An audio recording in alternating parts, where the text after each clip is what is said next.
Built to defy nature's most extreme forces, megaprojects are the pinnacle of strength and durability. From indestructible bridges to unyielding dams designed to withstand the impossible, these constructions showcase the power of modern engineering. In this documentary, we explore the world's strongest megaprojects, revealing the precision and monumental scale behind these unstoppable structures. It's time to investigate the New Harbor Bridge mega project, which is located in Texas. Spanning a total of 6.5 miles, including bridge and roadway segments, this project will become the longest cable-stayed bridge in the United States once completed. With a main span stretching 1,661 feet, this new infrastructure is crucial not only for improving transportation efficiency, but also for accommodating larger ships passing through the channel due to its vertical clearance of 205 feet. The main span of the bridge uses a cable-stayed design, which is ideal for long spans because of its ability to carry heavy loads with fewer piers, reducing the obstruction to marine traffic below. The bridge's two towers, which rise 538 feet above the ground, support the main span via high-tension steel cables. This design allows for a cleaner, more open space beneath the bridge, enhancing navigation for vessels in the port. Each tower has a base roughly the size of 2 basketball courts, providing the necessary stability for the massive structure. The construction of the bridge relies on precast segmental construction methods. Large concrete segments of the bridge are cast off-site and then transported to the construction site, where they are lifted into place using overhead launching gantries. This segmental approach not only speeds up construction, but also ensures a high level of precision and consistency in the assembly process. Each segment is carefully fitted together, and post-tensioning is applied to ensure the structure remains stable under heavy loads, particularly during high winds and potential seismic events. A key component of the project is the use of launching gantries for the erection of the bridge spans. These gantries are massive cranes that lift and place each precast segment onto the structure, allowing the bridge to be built in a span-by-span fashion. For the longest spans, such as the 207-foot approach spans, a progressive cantilever method is used, where segments are added sequentially on both sides of the pier until they meet in the middle. This method reduces the need for temporary scaffolding, which is particularly beneficial over water. The foundation work for the bridge involved extensive geotechnical engineering, particularly because of the soft, unstable soils in the area. More than 5,000 piles were driven deep into the ground to ensure a stable base for the bridge piers. These piles reach down to the bedrock, providing the necessary support from the massive structure above. This deep foundation system is essential in Corpus Christi's coastal environment, where shifting soils and potential flooding pose significant engineering challenges. One of the challenges faced during construction has been the resolution of design issues related to structural safety. In 2022, work on the main span has temporarily halted due to concerns raised by an independent review, which identified 5 critical design flaws. These included deficiencies in the pylon drilled shafts and connection issues between the delta frames and precast box segments. After months of collaboration, these issues were resolved by adding additional steel reinforcement and modifying the design to ensure long-term stability. The project is expected to be completed by 2025, and when finished, it will not only enhance traffic flow in the region, but also serve as a major architectural landmark for South Texas. The New Harbor Bridge is designed with a lifespan of 170 years, ensuring that it'll continue to play a vital role in the region's infrastructure for generations to come. With a construction cost of approximately $930 million, it represents a significant investment in the future of Corpus Christi's transportation network. But just wait until you hear about Cross River Rail, an ambitious underground heavy rail project reshaping the transit system in Brisbane, Australia. The Cross River Rail concept emerged in 2010 as a solution to growing rail capacity issues. The only rail river crossing in Brisbane, the Merivale Bridge, was projected to exceed capacity by 2026, necessitating new infrastructure. Early proposals included extensive tunnels and station upgrades, but cost concerns led to scaled-down plans in 2012 and a 2013 alternative called the Bus and Train Tunnel. Cross River Rail consists of a new 10.2 kilometres line through the CBD from Dutton Park in the south of the city to Bowen Hills in the north, connecting existing Brisbane rail lines. The project includes 5.9 kilometres of twin tunnels and will deliver 4 new underground stations at Bogo Road, Woolloongabba, Albert Street and Roma Street, with the exhibition station upgraded. Tunnelling for the project was completed in 2021, with construction planned to be complete by 2025 and the new line operational by early 2026. The existing exhibition station and 7 other stations between Dutton Park and Salisbury are undergoing extensive upgrades to enhance accessibility and capacity. This comprehensive design ensures that Cross River Rail meets both current and future transport demands. The enhanced capacity will accommodate up to 24 trains per hour in each direction. The construction of Cross River Rail employs state-of-the-art engineering techniques. Tunnel boring machines and road headers are being used to excavate the underground network. Stations are constructed using a mix of cut and cover techniques and mined station caverns, depending on their location. Spoil from tunnelling operations is transported to Rochdale, where it is repurposed into construction materials, demonstrating a sustainable approach to project management. With an estimated cost of $5.4 billion, Cross River Rail represents the largest infrastructure investment in the history of Queensland. Beyond improving transit, the project is expected to generate significant economic benefits, creating over 1,500 jobs annually during construction and supporting urban growth across Brisbane. The investment also includes funds for maintaining and upgrading the system, ensuring its longevity and efficiency for decades. Let's travel over to Suburban Rail Loop, one of the most ambitious public transport megaprojects in Australia. This multi-billion-dollar project is a 90-kilometre orbital rail line connecting the outer suburbs of Melbourne without requiring passengers to travel into the city centre. Once completed, it will revolutionise urban transit, reduce congestion, and connect communities like never before. The Suburban Rail Loop is divided into 4 main sections, each connecting to a different area. SRL East is a 26-kilometre underground link from Cheltenham to Box Hill, set to open by 2035. The first phase, under construction since 2022, will feature 13 stations and link to 8 existing rail lines. These state-of-the-art stations will serve key precincts such as Monash University and Glen Waverley, making travel convenient for students, professionals, and residents. This section alone is estimated to cost $36.5 billion and involves tunnelling 26 kilometres through the eastern suburbs of Melbourne. The tunnels, constructed using tunnel boring machines, will house twin tracks for automated trains. Stations along the SRL East will incorporate modern design elements, including energy-efficient systems and smart infrastructure. The stations will be multimodal hubs, integrating buses, cycling paths, and pedestrian access. The rolling stock will consist of fully automated, driverless trains, enhancing safety and efficiency. SRL North is a 34-kilometre underground extension to Melbourne Airport, planned for completion by 2053.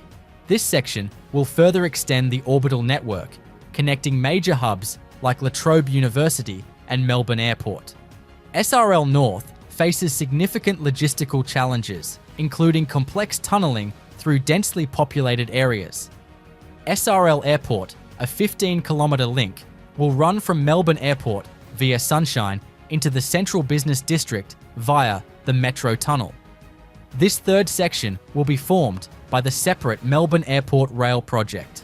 Despite significant delays, early construction commenced in 2023 and is expected to open in 2033. SRL West is the fourth section, a proposed extension to the western suburbs of Melbourne, still in the early planning stages. This phase is set to connect the outer western suburbs of the city, electrifying the existing Deer Park West Werribee railway line from Sunshine and extending it to Werribee Station. The SRL is expected to transform the economy of Melbourne by improving access to employment hubs, universities, and healthcare facilities. By reducing car dependency, the project aims to cut greenhouse gas emissions and alleviate traffic congestion.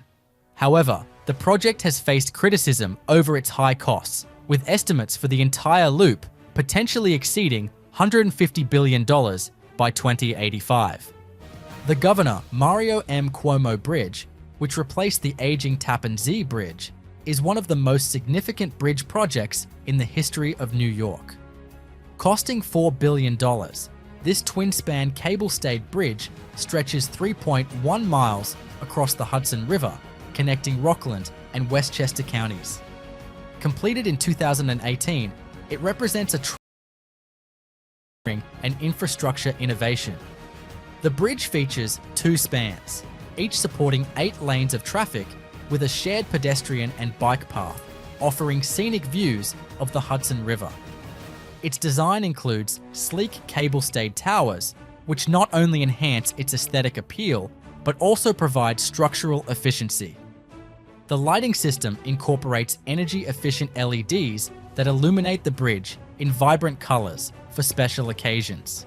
Additionally, the bridge is equipped with state-of-the-art monitoring systems to ensure structural health and safety. Building the Cuomo Bridge required innovative methods to minimize environmental and community impact. Engineers employed precast concrete sections, which were manufactured off-site and transported to the construction area, reducing on-site work and improving efficiency. The foundation consists of large diameter steel piles driven deep into the riverbed to anchor the bridge securely. To accelerate the construction timeline, a custom-built floating crane, nicknamed iLift NY, was used to lift massive bridge components into place. The project emphasized sustainability, incorporating durable materials to extend the bridge's lifespan to 100 years. The bridge's design reduces maintenance needs, and its LED lighting system is energy efficient. Special care was taken to protect the Hudson River's ecosystem during construction, including the creation of artificial habitats for fish. The Cuomo Bridge has improved traffic flow for 135,000 daily vehicles, reducing congestion and enhancing safety. It has also revitalized the regional economy by creating thousands of construction jobs and stimulating local businesses. The pedestrian and bike path further enhances community access and promotes eco-friendly transportation. While the bridge is celebrated as an engineering feat, it faced criticism for its high cost and project delays. Despite these challenges, it stands as a vital link for the transportation network in New York. The Stad Ship Tunnel in Norway is an ambitious maritime infrastructure project designed to improve navigational safety and efficiency along the Norwegian coast. The tunnel, measuring 1.1 mile in length, will allow ships to bypass the hazardous Stad Peninsula, known for its treacherous waters and frequent storms. The construction involves excavating through solid rock, requiring advanced drilling and blasting techniques. One of the primary challenges is managing the removal and disposal of the excavated material, which is addressed through a combination of conveyor systems and specialized transport vehicles. The tunnel's design includes a wide and tall cross-section to accommodate large vessels, with reinforced concrete lining to ensure structural integrity. Advanced engineering techniques, such as the use of waterproofing membranes and drainage systems, are employed to manage groundwater and prevent seepage. The project also incorporates state-of-the-art navigation and safety systems, including automated traffic management and emergency response facilities. Once completed, the Stad Ship Tunnel will significantly enhance maritime safety, reduce travel time, and promote economic development by providing a reliable and efficient passage for shipping along Norway's coast. The tunnel is expected to become a major attraction, drawing tourists and boosting local economies. The project exemplifies Norway's innovative approach to solving transportation challenges and improving maritime infrastructure. The tunnel will also reduce the environmental impact of shipping by providing a safer and more direct route, minimizing the risk of accidents and spills. Additionally, the project will create job opportunities during the construction phase and beyond, contributing to the economic growth of the region. The construction process employs specialized tunneling equipment, including tunnel boring machines, rock drilling rigs, and high-capacity conveyor systems to manage the excavation and transport of materials efficiently. Let's move over to the Square Kilometre Array, an international megaproject spanning multiple countries that aims to build the largest and most sensitive radio telescope in the world. Spanning the continents of Australia and Africa, this $2.4 billion project represents the peak of collaborative scientific and engineering innovation. The concept for the SKA originated in 1991, with initial plans formalized by an international working group in 1993. Early proposals included building the telescope in karst depressions in China, but after global evaluations, Australia and South Africa were chosen as the host nations. In 2012, the decision to split the project between these countries underscored its vast scale and complexity. The SKA project involves constructing two massive arrays of radio telescopes, one in Australia and another in South Africa. The Australian portion, known as SKA Low, will be located in the Western Murchison region, far from urban areas, to minimize radio interference. SKA Low will consist of 131,072 antennas spread across a vast area, designed to detect low-frequency signals from the earliest moments of the universe. The combined arrays of SKA will effectively create a radio telescope with a collecting area equivalent to a square kilometre. This unbelievable sensitivity will enable scientists to study phenomena such as the formation of galaxies, dark matter, and extraterrestrial life with unparalleled precision. This mega project is expected to answer fundamental questions about the origins, evolution, and composition of the universe. Its cutting-edge technology will allow astronomers to detect faint signals from billions of light years away, providing insights into the first stars and galaxies that formed after the Big Bang. The data processing capabilities of SKA are groundbreaking. The telescope will generate more data in a single day than the entire global internet traffic, necessitating advancements in computing and storage technology. Advanced construction techniques, including digital aperture synthesis and phased array technologies, ensure efficient assembly. Australian dipole antennas will cover a 12,000-hectare area in the Murchison Radio Astronomy Observatory, a designated radio quiet zone. In 2019, the Square Kilometre Array Observatory was established as an intergovernmental organisation to manage the project. Construction commenced in December 2022, with the project expected to be operational by 2028.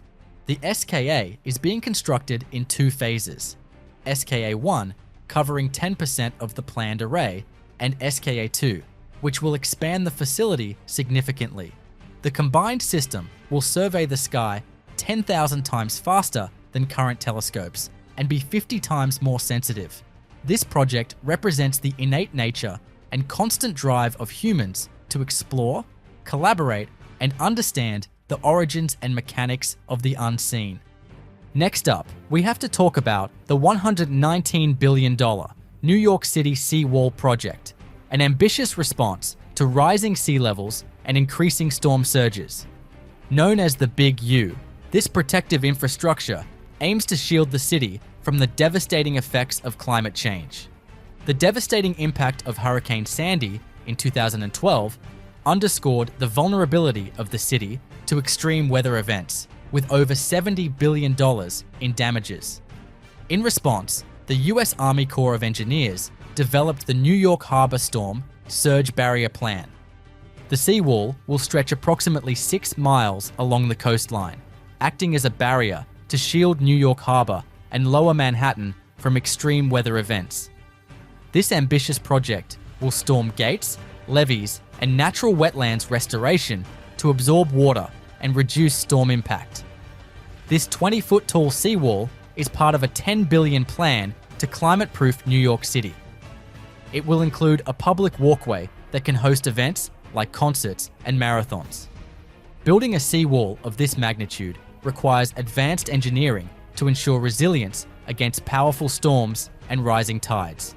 Engineers are using a combination of reinforced concrete and steel structures to construct the barrier.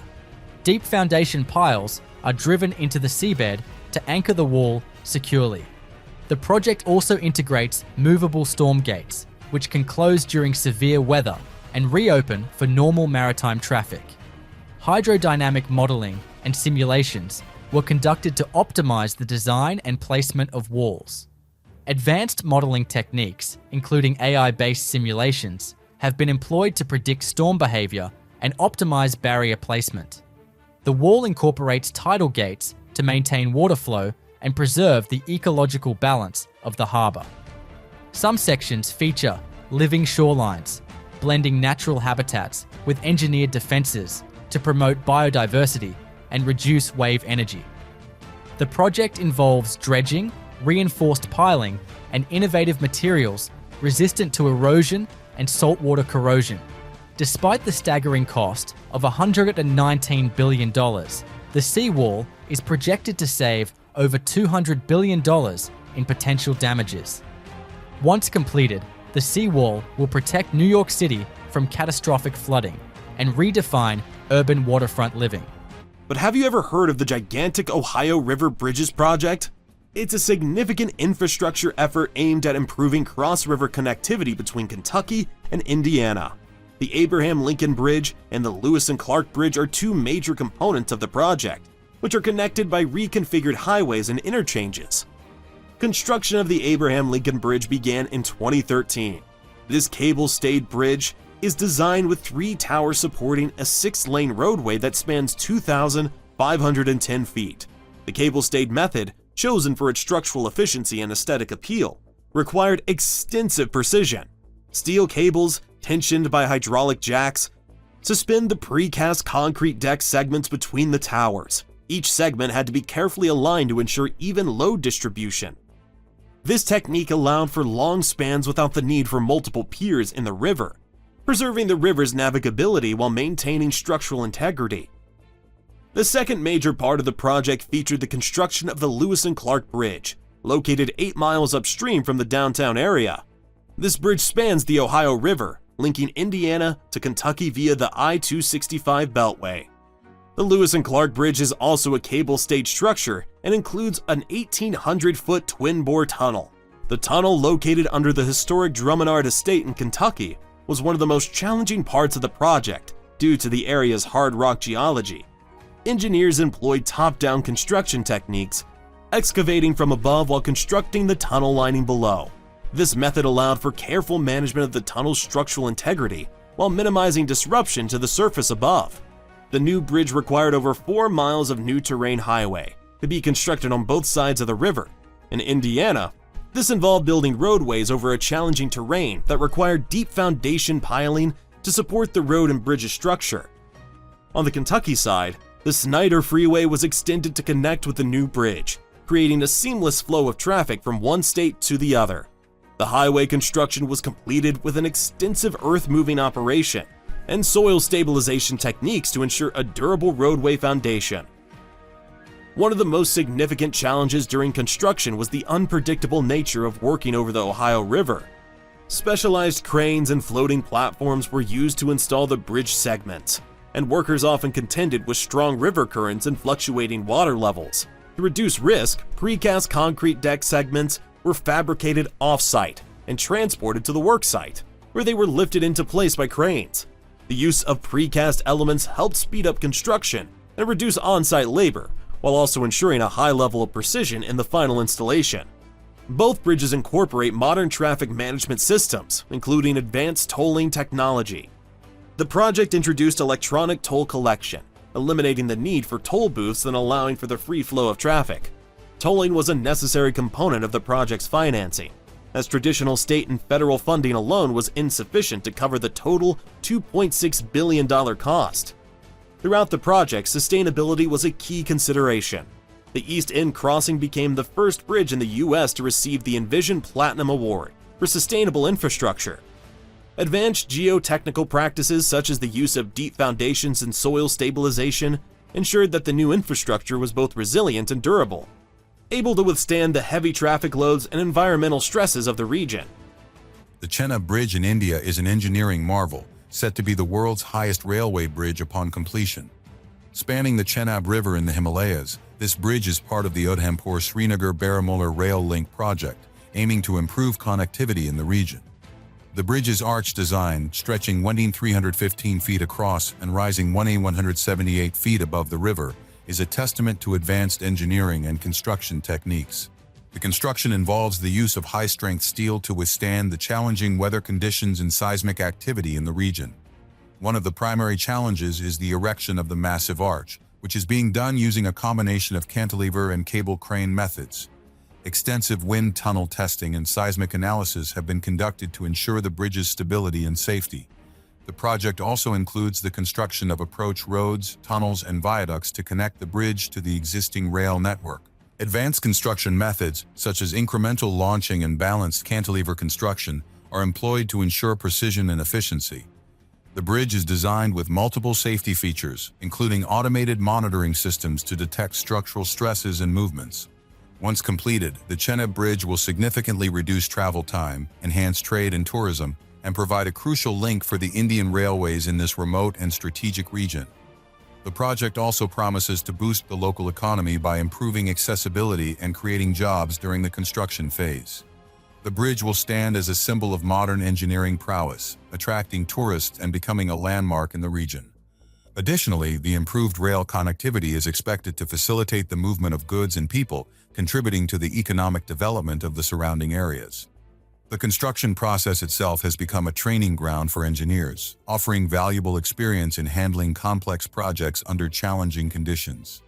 The construction of the Chenab Bridge employs specialized machinery such as cable cranes, hydraulic jacks, and high-precision surveying equipment to ensure accurate assembly and alignment of the bridge components. It's time for a much taller project called 270 Park Avenue, which is soon to be the global headquarters of JP Morgan Chase. Towering 1,388 feet with 60 stories, this state-of-the-art structure redefines the workplace with cutting-edge technology, sustainability, and architectural innovation.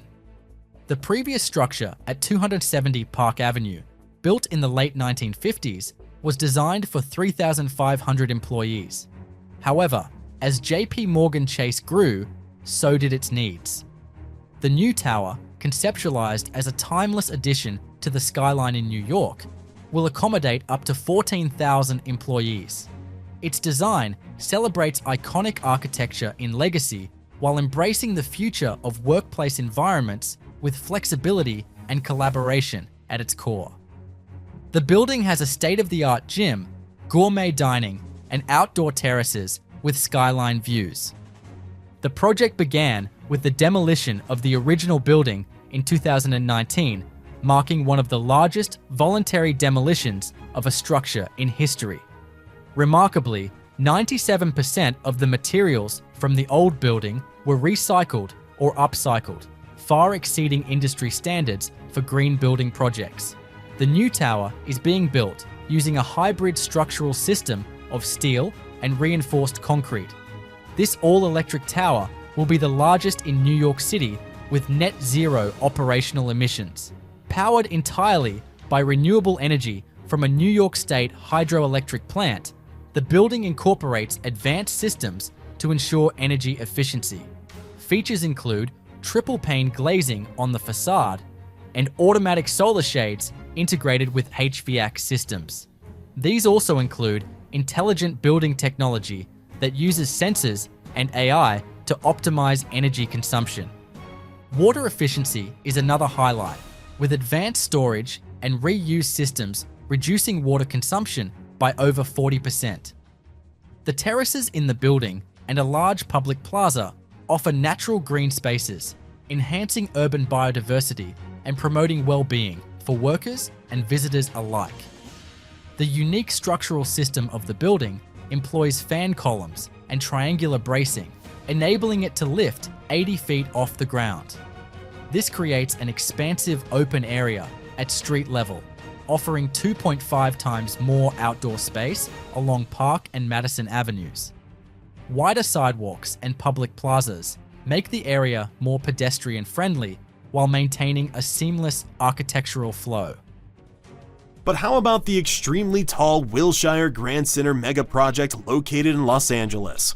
Completed in 2017, it's a 1,100-foot tall skyscraper in downtown Los Angeles. It's the tallest building west of the Mississippi, with 73 stories that house a mix of hotel, office, and retail spaces. One of the key engineering features of the tower is its ability to withstand seismic forces. The building is located just 30 miles from the San Andreas Fault, making seismic design a critical aspect. To achieve stability, the building rests on a mat foundation that is 18 feet thick, containing over 21,200 cubic yards of concrete poured continuously in 18.5 hours, a feat that has set the Guinness World Record for the largest continuous concrete pour. This massive foundation is essential to support the 82 million pounds of weight and provide a solid base for the tower, which lacks deep piles due to the geological conditions under downtown Los Angeles. The lateral force resisting system of the Wilshire Grand combines a concrete core with steel floor framing. The building employs buckling restraint braces at strategic levels to mitigate both wind and seismic forces. These braces allow the building to move during seismic events without compromising structural integrity. Instead of traditional steel braces, these are designed to absorb energy through controlled deformation, converting seismic energy into heat, which dissipates to prevent damage. Another defining feature of the Wilshire Grand is its iconic sail-shaped crown and spire. The spire alone adds over 100 feet to the building's total height and is designed to be both lightweight and structurally sound.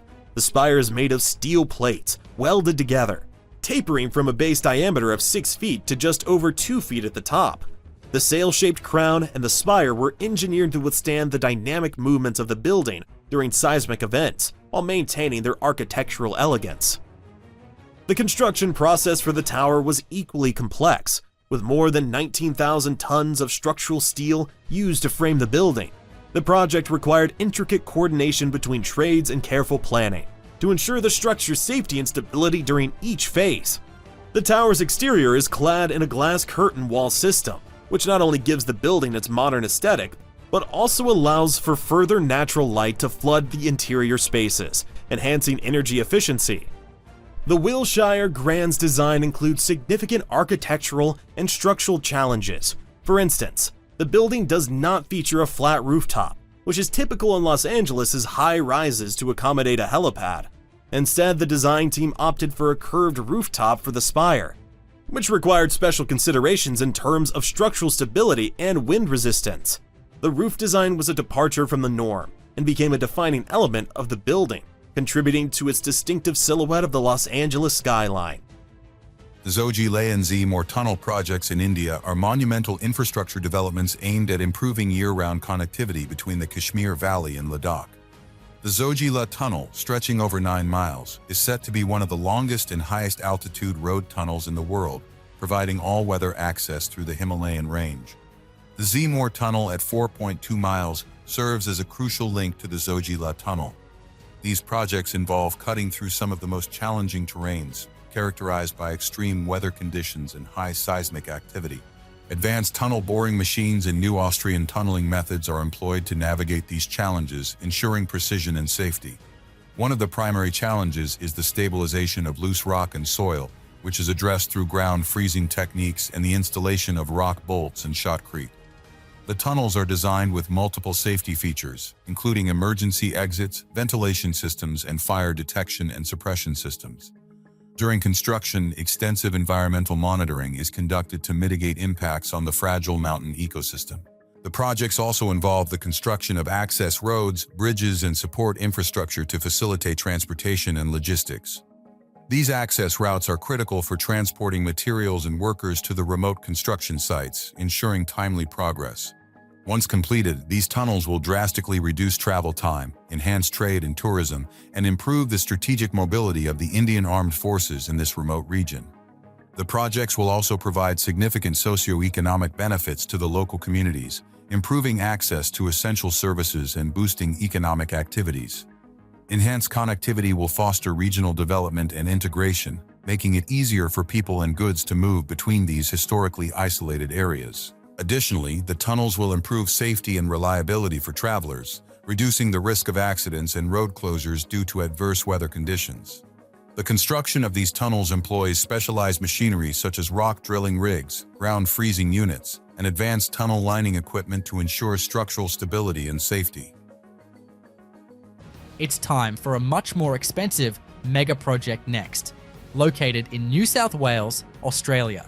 Snowy 2.0 is a revolutionary expansion of the iconic Snowy Mountains hydroelectric scheme, one of the most significant energy initiatives in Australia. With a project cost estimated at $5.9 billion, this project is set to double the capacity of the scheme, providing cleaner, more reliable energy for millions of Australians. The original Snowy scheme, completed in 1974, revolutionised the energy infrastructure in Australia. Snowy 2.0 takes this legacy forward, linking the existing Tantangara and Talbingo dams through 27 kilometres of underground tunnels and building a cutting-edge underground power station. Announced in 2017, construction began in 2019, with completion expected by 2027. Snowy 2.0 is a pumped hydro storage project. During periods of surplus renewable energy, water is pumped from Talbingo Dam, the lower reservoir, to Tantangara Dam, the upper reservoir. When energy demand peaks, the water flows back, generating power through turbines in a closed-loop system. The system works by transferring water between the two reservoirs at different elevations. During periods of low energy demand, water is pumped uphill using excess electricity from renewable sources like wind and solar. During peak demand, the water is released downhill to generate hydroelectric power. This innovative process maximizes the efficiency of renewable sources like wind and solar by storing excess energy for later use. The project adds 2,200 megawatts of dispatchable generating capacity and provides 350,000 megawatt hours of energy storage, enough to power 3 million homes for a week. It will stabilize the national electricity market, ensuring a reliable power supply during fluctuations in renewable generation. The project is expected to provide enough energy to power 500,000 homes annually, significantly reducing greenhouse gas emissions.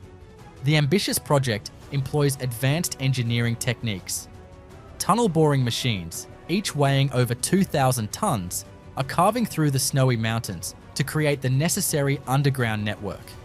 The construction involves building a massive underground power station with pumping and generating capabilities, utilizing France's turbines for efficiency.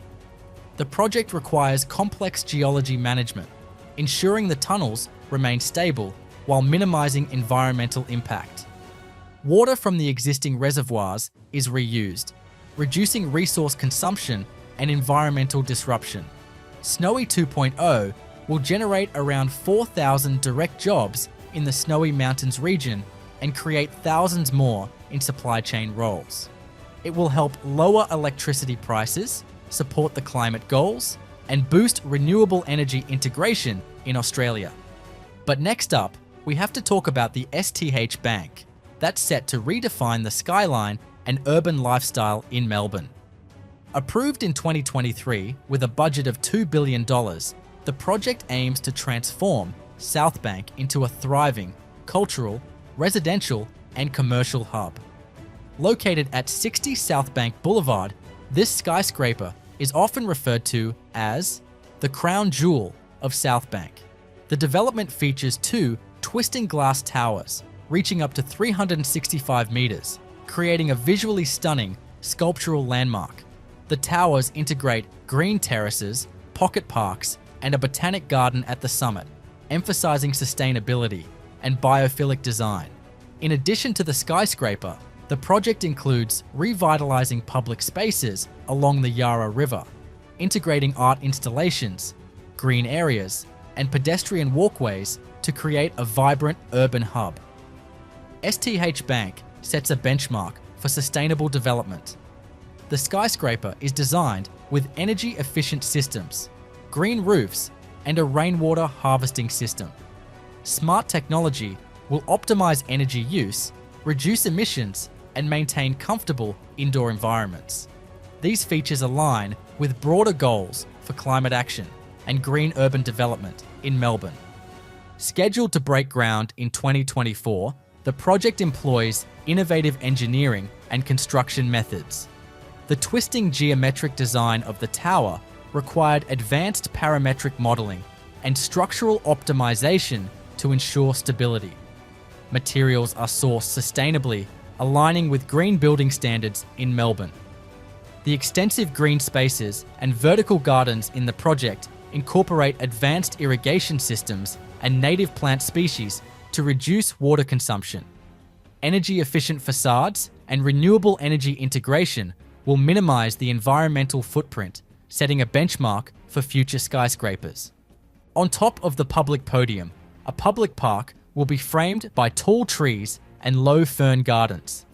Smaller scale shrub planting will be used for lower and mid-story levels, while winter gardens will adorn the upper levels. STHBNK aims to revitalize South Bank, creating jobs for 4,700 people during construction, with 3,250 new direct jobs expected to be generated across multiple industries upon completion. Its 24/7 programming ensures constant activity, blending residential and public spaces seamlessly.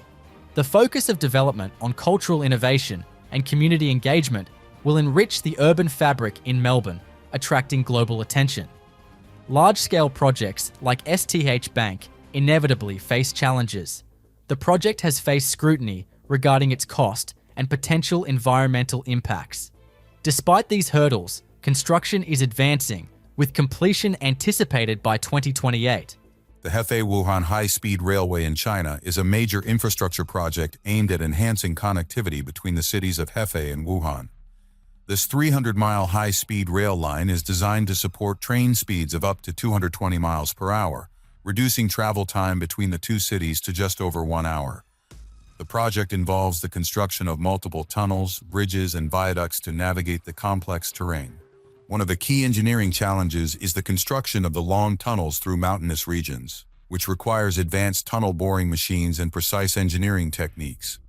The railway line is equipped with state-of-the-art signaling and communication systems to ensure safety and efficiency. To minimize environmental impact, extensive environmental assessments and mitigation measures are implemented, including wildlife crossings and noise barriers. The project also includes the construction of modern stations equipped with advanced passenger amenities and accessibility features. The Hefei-Wuhan high-speed railway is part of China's broader efforts to expand its high-speed rail network, promoting economic development and regional integration. Once completed, the railway line will provide a fast, efficient, and environmentally friendly transportation option, boosting connectivity and economic growth in the region. The project is expected to significantly reduce carbon emissions by providing a greener alternative to air and road travel. The Hefei-Wuhan high-speed railway will not only improve travel efficiency, but also stimulate economic activities in the regions it connects, fostering greater regional cooperation and development. The railway is also expected to enhance tourism by making it easier for travelers to access the cultural and historical attractions in both cities, further contributing to the local economies.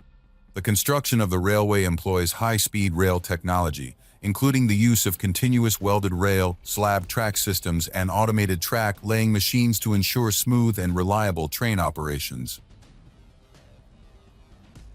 The Dholra Solar Park in India is one of the world's largest solar energy projects, designed to generate 5 gigawatts of electricity. Located in the Dholra Special Investment Region in Gujarat, this solar park covers over 27,000 acres. The project involves the installation of millions of photovoltaic panels, advanced inverters, and extensive transmission infrastructure to connect the generated power to the grid. One of the major challenges is the harsh environmental conditions, including high temperatures and dust, which necessitate the use of durable and efficient solar technologies. To address this, the project employs bifacial solar panels, which can capture sunlight on both sides, and robotic cleaning systems to maintain panel efficiency. The solar park also includes energy storage solutions, such as large-scale battery systems, to ensure a stable supply of electricity. The construction involves a modular approach, allowing for phased development and scalability. Extensive environmental assessments are conducted to minimize impacts on the local ecosystem, including measures to protect wildlife and manage water resources sustainably. The project is designed to integrate seamlessly with the existing grid infrastructure, ensuring reliable power delivery. Once completed, the Dolra Solar Park will significantly contribute to India's renewable energy capacity, reducing carbon emissions and promoting sustainable development. The project will also provide a boost to the local economy by creating jobs and fostering the growth of a clean energy industry in the region. By harnessing solar energy, the Dolra Solar Park sets a precedent for future renewable energy projects, showcasing India's commitment to sustainable development. The project is expected to attract further investments in renewable energy, positioning India as a global leader in the clean energy sector. The solar park will also serve as a model for large-scale solar energy projects worldwide, demonstrating the potential of renewable energy to meet the growing energy demands sustainably. The construction process utilizes advanced machinery such as solar panel mounting systems, high-capacity cranes, and automated assembly lines to ensure efficient and precise installation of the solar arrays. Let's travel over to the Hudson Tunnel Project, a $16 billion undertaking that seeks to transform rail infrastructure between New York and New Jersey. This project is critical to modernizing the Northeast Corridor, the most heavily traveled rail line in the United States. Once completed, it will ensure seamless transit for Amtrak and New Jersey Transit passengers, improving reliability and safeguarding operations against future natural disasters. The existing North River Tunnel, built over a century ago, suffered severe damage during Superstorm Sandy in 2012. The storm left behind structural weaknesses, necessitating urgent rehabilitation.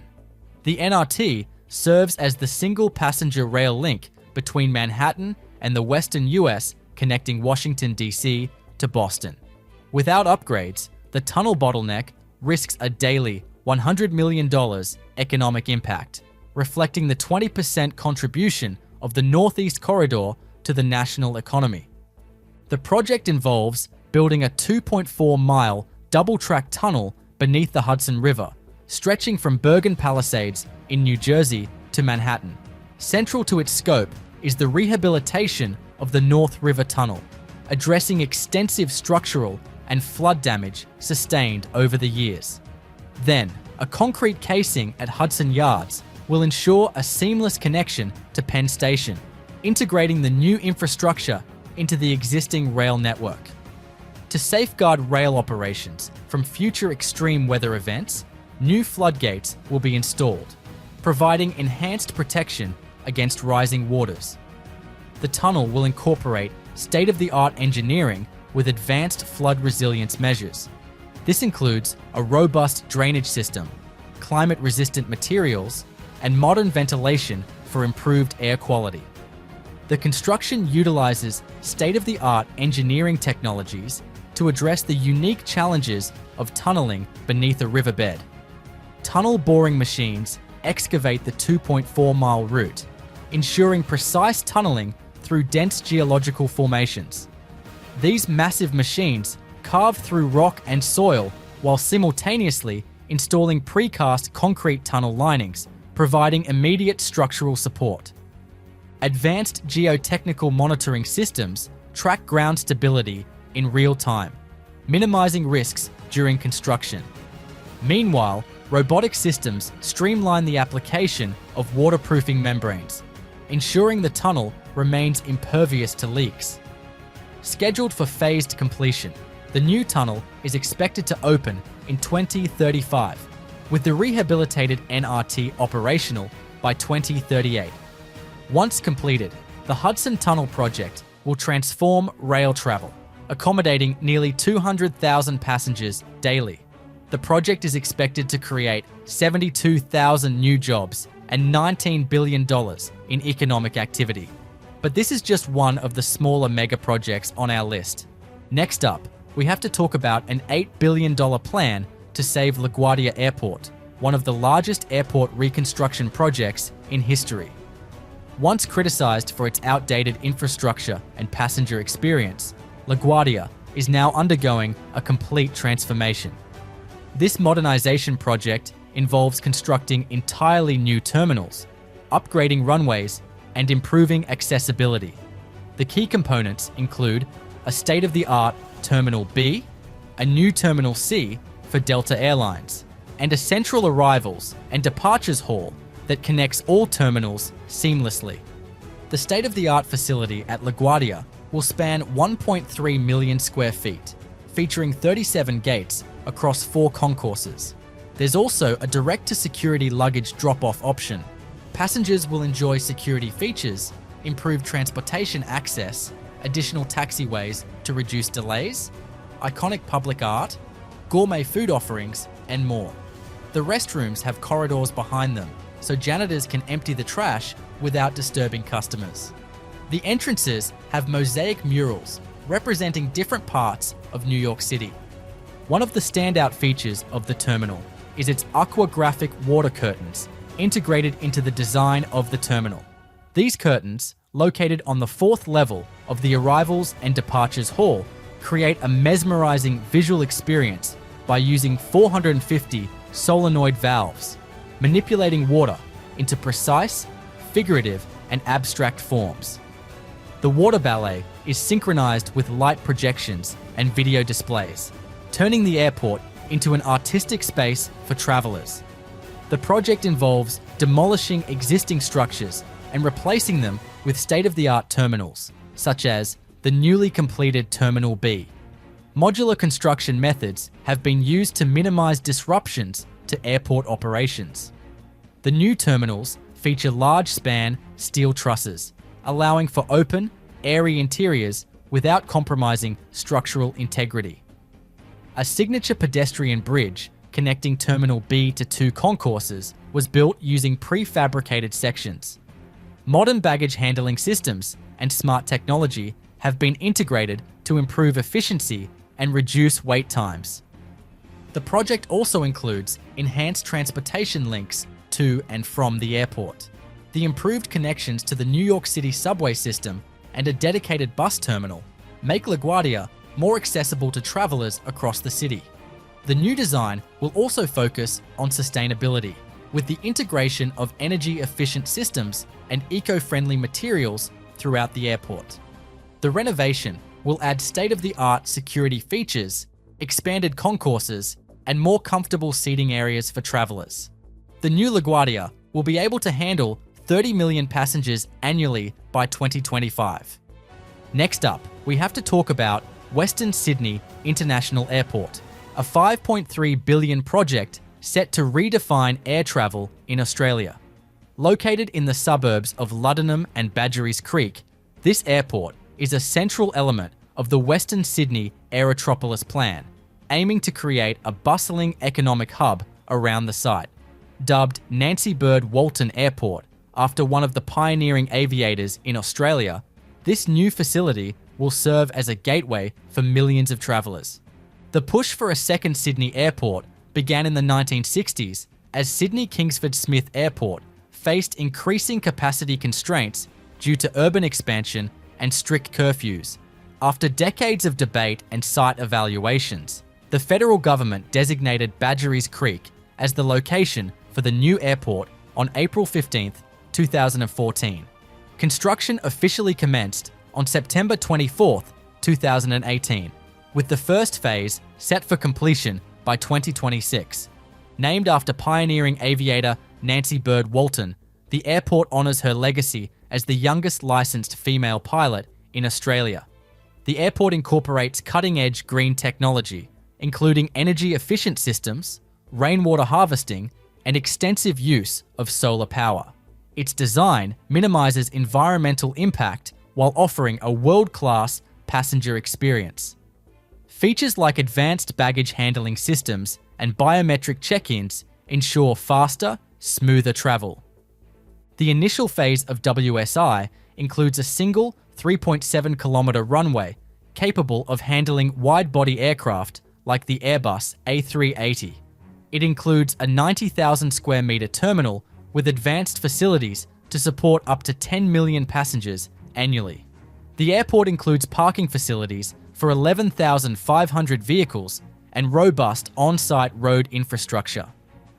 Notably, WSI will operate 24/7 without a curfew, providing relief from the operational limitations of Sydney's primary airport. Future expansions include a second runway and the capacity to handle 82 million passengers annually by 2060. The development of the airport for Stage 1 involves advanced engineering techniques and sustainable practices.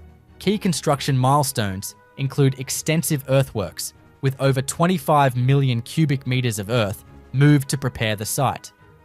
The terminal features state-of-the-art architectural designs and green technology, aligning with global sustainability standards.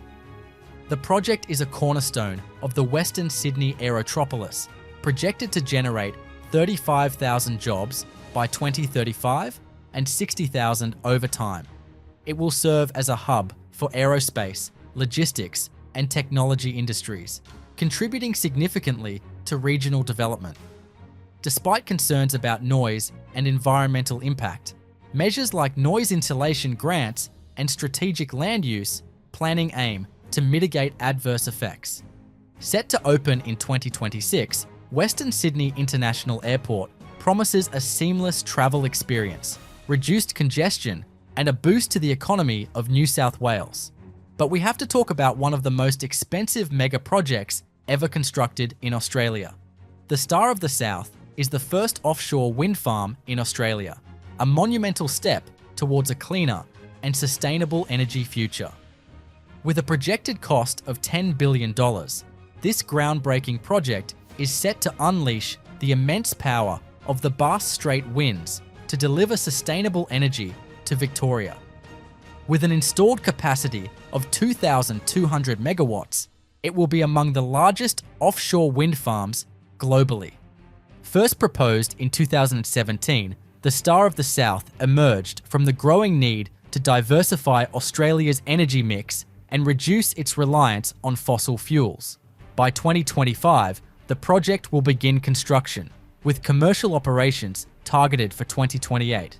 This initiative aims to meet rising electricity demands while cutting carbon emissions significantly. The Star of the South project will cover an area of 574 square kilometers in the Bass Strait, leveraging ideal wind conditions. It will feature 250 turbines capable of generating 8 million megawatt hours of electricity annually, enough to power 1.8 million households. The turbines, some reaching heights of over 260 meters, will be among the tallest structures in Australia. They'll be connected to the mainland via undersea cables, delivering clean energy directly into the national electricity grid. By reducing reliance on fossil fuels, Star of the South will significantly cut carbon emissions and support the transition to a cleaner energy future in Australia. The wind farm will also enhance energy security and reliability, particularly as coal-fired power stations are phased out. The project is estimated to offset 10.5 million tonnes of CO2 emissions annually, marking a significant contribution to the climate goals set by Australia. Economically, the project will create thousands of jobs during construction and hundreds more during operation, boosting the local economy in Gippsland. The development will also support regional businesses and contribute to the renewable energy targets in Victoria. The construction of this mega project involves deploying advanced offshore wind technology. Turbines will be mounted on monopile or jacket foundations, tailored to the seabed conditions. A network of undersea cables will transmit the electricity generated to an onshore grid connection point in Victoria. Cutting-edge logistics, including specialized vessels and cranes, will be used to ensure efficient installation. The project is currently in advanced development, with environmental approvals and community consultations well underway. Construction is expected to begin by 2025, with the first turbines operational by 2028. Once complete, Star of the South will strengthen Australia in the global renewable energy revolution. The Central Place Sydney Tech Hub in Australia is another impressive mega project. This $3 billion project is designed to position Sydney as a global leader in technology, innovation, and urban development. Situated in the heart of the tech ecosystem of the city near Central Station, the hub is set to become a dynamic ecosystem for startups, corporations, and researchers. The Central Place Sydney project includes 2 striking towers of 37 and 39 stories, featuring cutting-edge office spaces designed for the tech and innovation sectors. The Central Place development spans 130,000 square meters and features 2 striking towers and a mid-rise building. Designed by globally renowned architects Atelier 10 and Foster, the buildings incorporate cutting-edge sustainable design principles. The building includes smart workspaces, equipped with advanced digital infrastructure to support AI, IoT, and 5G applications. To achieve net zero carbon emissions, the hub uses renewable energy, energy-efficient systems, and climate-responsive facades that adapt to temperature changes. Vertical gardens and green spaces enhance air quality and offer tranquil zones for employees. Central Place Sydney is setting new benchmarks for green building design. The towers will incorporate advanced energy systems, such as rooftop solar panels and rainwater harvesting, to achieve net zero carbon emissions. Smart technology, including AI-driven energy management and adaptive lighting, will optimize resource use and reduce environmental impact. The project employs modular construction methods to streamline building processes and reduce waste. Sustainable materials, like recycled steel and low-carbon concrete, ensure minimal environmental impact. The development also integrates prefabricated components, reducing construction time and disruption to the bustling CBD. The construction phase began in 2023, with completion targeted for 2027. Advanced engineering techniques, including digital twins, allow precise planning and real-time adjustments, ensuring efficiency and safety. This tech hub is a cornerstone of the ambition of Sydney to become the Silicon Valley of the Southern Hemisphere. It's expected to generate over 15,000 construction jobs and support 20,000 permanent roles upon completion. By attracting global tech giants and fostering local startups, Central Place Sydney will drive innovation and economic growth. The hub is part of the broader Central Precinct Renewal Program, which aims to transform the area into a world-class innovation district. Central Place Sydney is designed to be one of the most sustainable commercial developments in Australia. It's powered by 100% renewable energy and has net zero emissions in operations. The new Everton Stadium, also known as Bramley Moore Dock Stadium, is a landmark development for Everton Football Club in Liverpool, United Kingdom. This 50-20-seat stadium is being constructed on the historic Bramley Moore Dock, a UNESCO World Heritage Site, blending modern architecture with the area's rich industrial heritage. The project involves extensive groundworks to stabilize the dock, including the use of advanced piling techniques and ground improvement methods to ensure a solid foundation. One of the major engineering challenges is preserving the historic dock wall while integrating it into the stadium's design. The construction also includes a complex drainage system to manage water levels and prevent flooding. The stadium features a striking brick facade, echoing Liverpool's historic buildings, and a steep, single-tier home stand to enhance the matchday atmosphere. Inside, the stadium is equipped with state-of-the-art facilities, including hospitality suites, retail spaces, and a museum celebrating the club's history. Advanced construction techniques, such as the use of prefabricated components and modular construction, are employed to ensure efficiency and precision. Sustainability is a key focus, with the project incorporating renewable energy sources, energy-efficient systems, and sustainable materials. The construction also emphasizes the use of local materials and labor, supporting the regional economy. Once completed, the new Everton Stadium will not only provide a world-class venue for football, but also serve as a catalyst for the regeneration of the surrounding area, creating jobs and boosting the local economy. The stadium is set to become an iconic landmark in Liverpool, attracting tourists and sports enthusiasts from around the world. The project also includes community engagement initiatives, ensuring that the new stadium benefits the local population through improved infrastructure and social programs. Additionally, the stadium's design incorporates advanced acoustics and lighting systems, enhancing the overall spectator experience and making it a premier venue for various events beyond football. The construction process utilizes heavy machinery such as pile drivers, concrete mixers, and prefabrication assembly lines to ensure timely and accurate completion of the project. Starting with the new Highmark Stadium project that's located in New York, currently under construction in Orchard Park. This stadium is set to become a state-of-the-art venue for Buffalo Bills. The $1.4 billion project will replace the existing stadium and bring modern amenities and construction innovations to the region. With a capacity of around 60,000 seats, the new stadium features an open-air design while incorporating advanced weatherproofing techniques to accommodate Buffalo's notorious winter conditions. One of the standout engineering features of the stadium is the extensive use of structural steel in the framework. The project requires more than 24,000 tons of steel, with over 21,000 individual pieces being assembled to form the stadium skeleton. Each piece is meticulously fabricated to fit into the overall structure, and the heaviest steel component weighs approximately 80,000 pounds. The steelwork is crucial for supporting the unique asymmetrical roof design, which includes a large canopy covering 65% of the seating. This canopy spans over 260,000 square feet and is designed to shield spectators from harsh weather without enclosing the stadium entirely, allowing for a traditional football experience in an open-air setting. The roof itself is supported by 50 massive steel trusses, each carefully engineered to distribute the weight of the canopy and handle Buffalo's heavy snowfalls and strong winds. The structural engineers have calculated wind and snow loads to ensure the stadium can endure the region's extreme weather conditions. This focus on resilience includes designing the roof and canopy to handle up to several feet of accumulated snow while maintaining the integrity of the structure.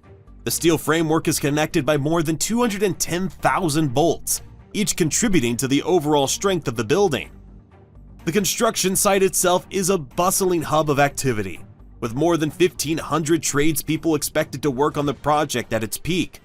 The logistics of the construction process are complex, with tight schedules and meticulous planning required to keep everything on track. Workers are expected to log more than 6.2 million labor hours by the time the project is complete. Managing the delivery and assembly of large steel components and other materials has been a critical part of the construction process, with delivery scheduled to ensure just-in-time arrival on the site, minimizing storage issues and keeping the site as organized as possible. The stadium will also feature a variety of premium seating options, including luxury suites, clubs, and ledge seats, offering fans a high-end experience. These areas will be strategically located to provide optimal views of the action on the field while offering a comfortable and exclusive atmosphere. The design of the seating bowl ensures that fans are close to the field, maintaining the intimate and intense atmosphere that has characterized Buffalo Bills games at the old Highmark Stadium. It's time to move over to the Los Angeles Metro Regional Connector Transit Project, which was completed in 2023. The project covers 1.9 miles of underground light rail track, connecting several lines and incorporating 3 new stations. With a cost of $1.8 billion, the construction of the regional connector involves several significant engineering challenges due to its location in the dense urban environment of downtown Los Angeles. One of the most notable aspects of the project was the use of a tunnel boring machine named Angeli, which was used to excavate the twin-bore tunnels. The TBM created 2 parallel tunnels, each measuring 21.5 feet in diameter. The tunnels stretch from Little Tokyo to the financial district, navigating under several existing buildings and infrastructure. This required the use of earth pressure balance technology in the TBM, which helps maintain stability while boring through varying ground conditions, including sandy and clay soils. The project's tunnel has to pass beneath existing subway lines, utilities, and historic buildings, which added to the complexity of the construction. In some areas, the tunnels were dug just 20 feet below active subway lines, requiring precise coordination to prevent disruptions. Engineers utilized ground freezing and grouting techniques to stabilize the soil around sensitive areas, These methods help prevent soil settlement and minimize the impact on nearby buildings and infrastructure. At several points along the route, the project used cut-and-cover construction, particularly for station building. This technique involved excavating large trenches, constructing the station boxes, and then covering them back up. Each station features reinforced concrete structures designed to withstand seismic activity, which is a significant concern in the region. Seismic isolators were installed at critical points to allow movement during an earthquake, while maintaining the structural integrity of the stations and tunnels. The integration of the new regional connector with existing metro lines required detailed track alignment and the use of continuous welding rails to ensure a smooth and reliable ride for passengers. This eliminates the gaps found in traditional rail joints, reducing noise and vibration, and improving the longevity of the rail tracks. Additionally, floating slab track systems were installed in certain sections to reduce vibrations from passing trains, which could potentially affect nearby buildings.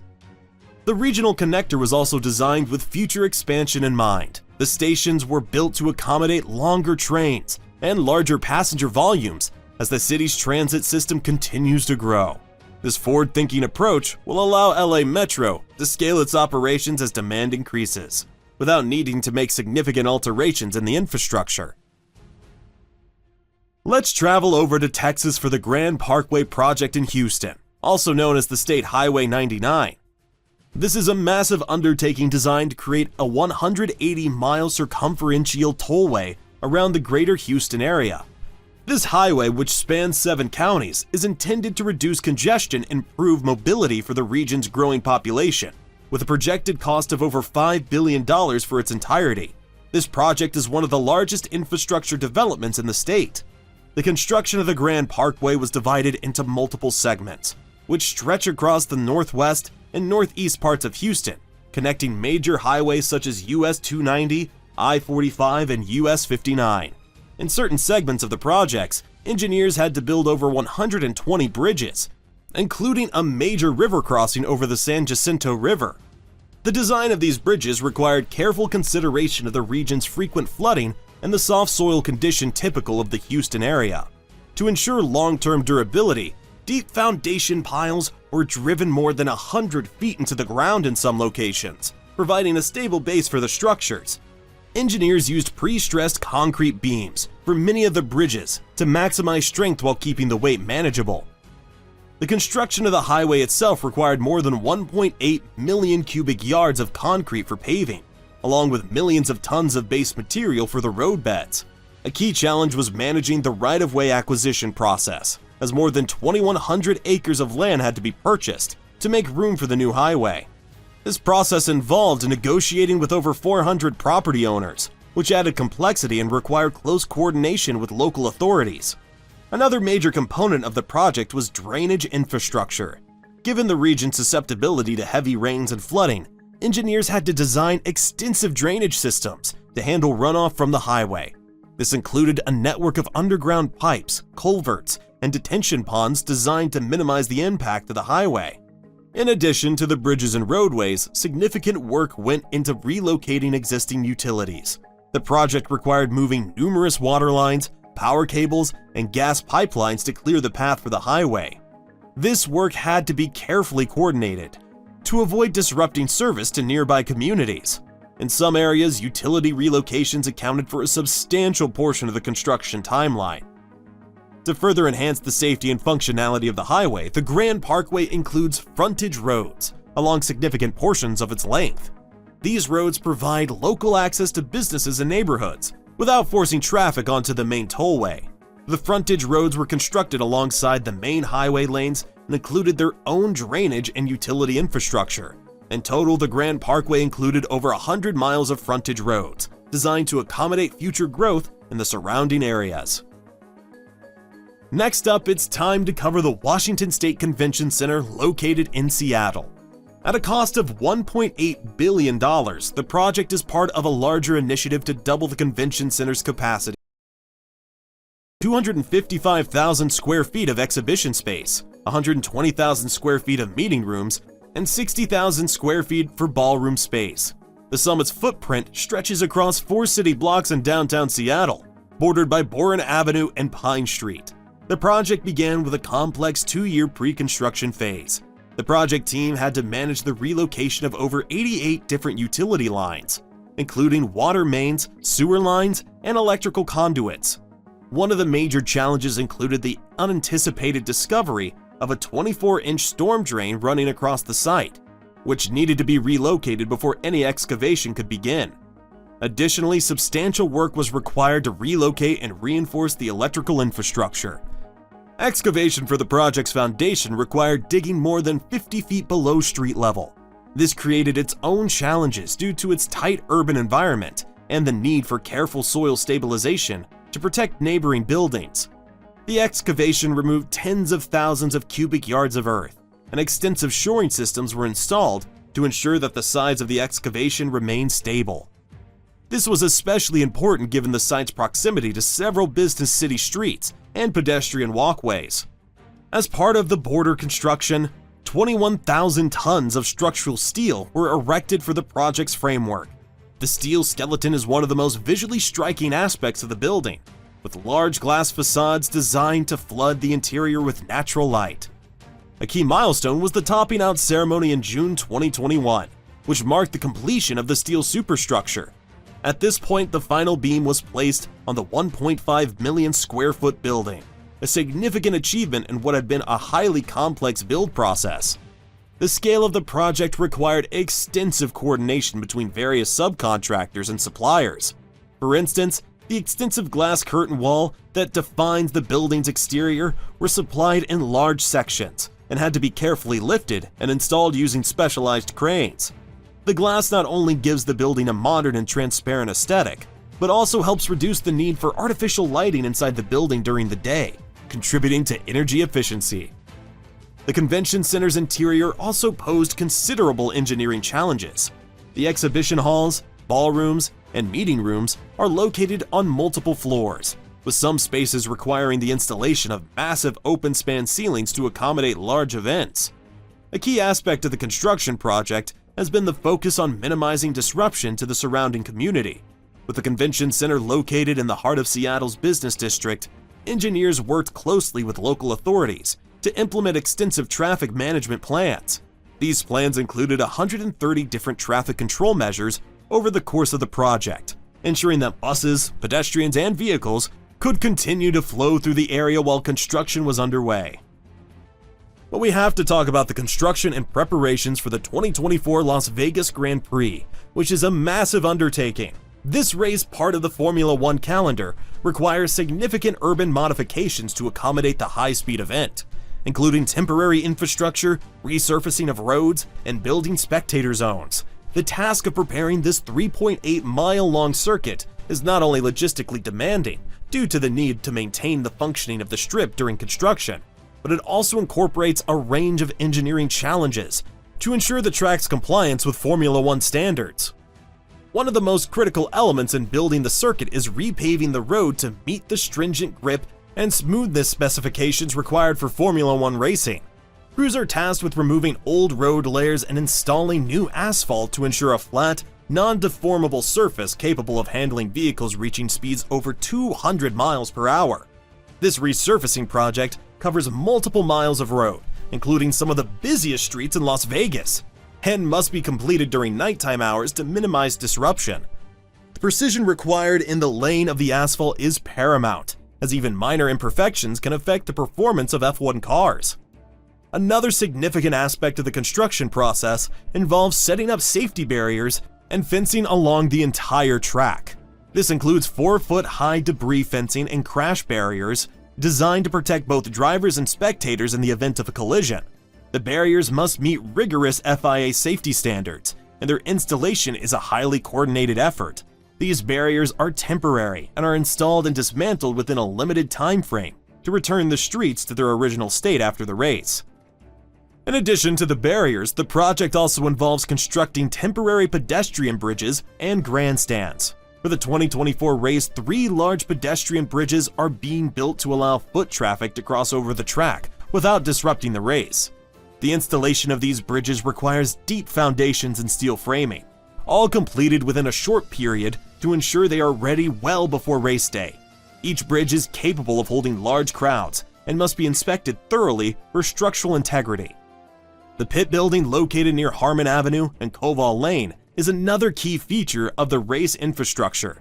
This multi-story building is designed to house the team's garages, media areas, and other essential functions during the race. Its construction involves erecting a steel frame and concrete foundation to support the various loads required during the event. The timeline for this project is extremely tight, with the building going up in just under a year. The compressed schedule puts immense pressure on the construction crews to meet all structural and safety requirements while keeping on schedule. Traffic management is a vital part of the construction process, as the Grand Prix track intersects many major intersections and highways in Las Vegas.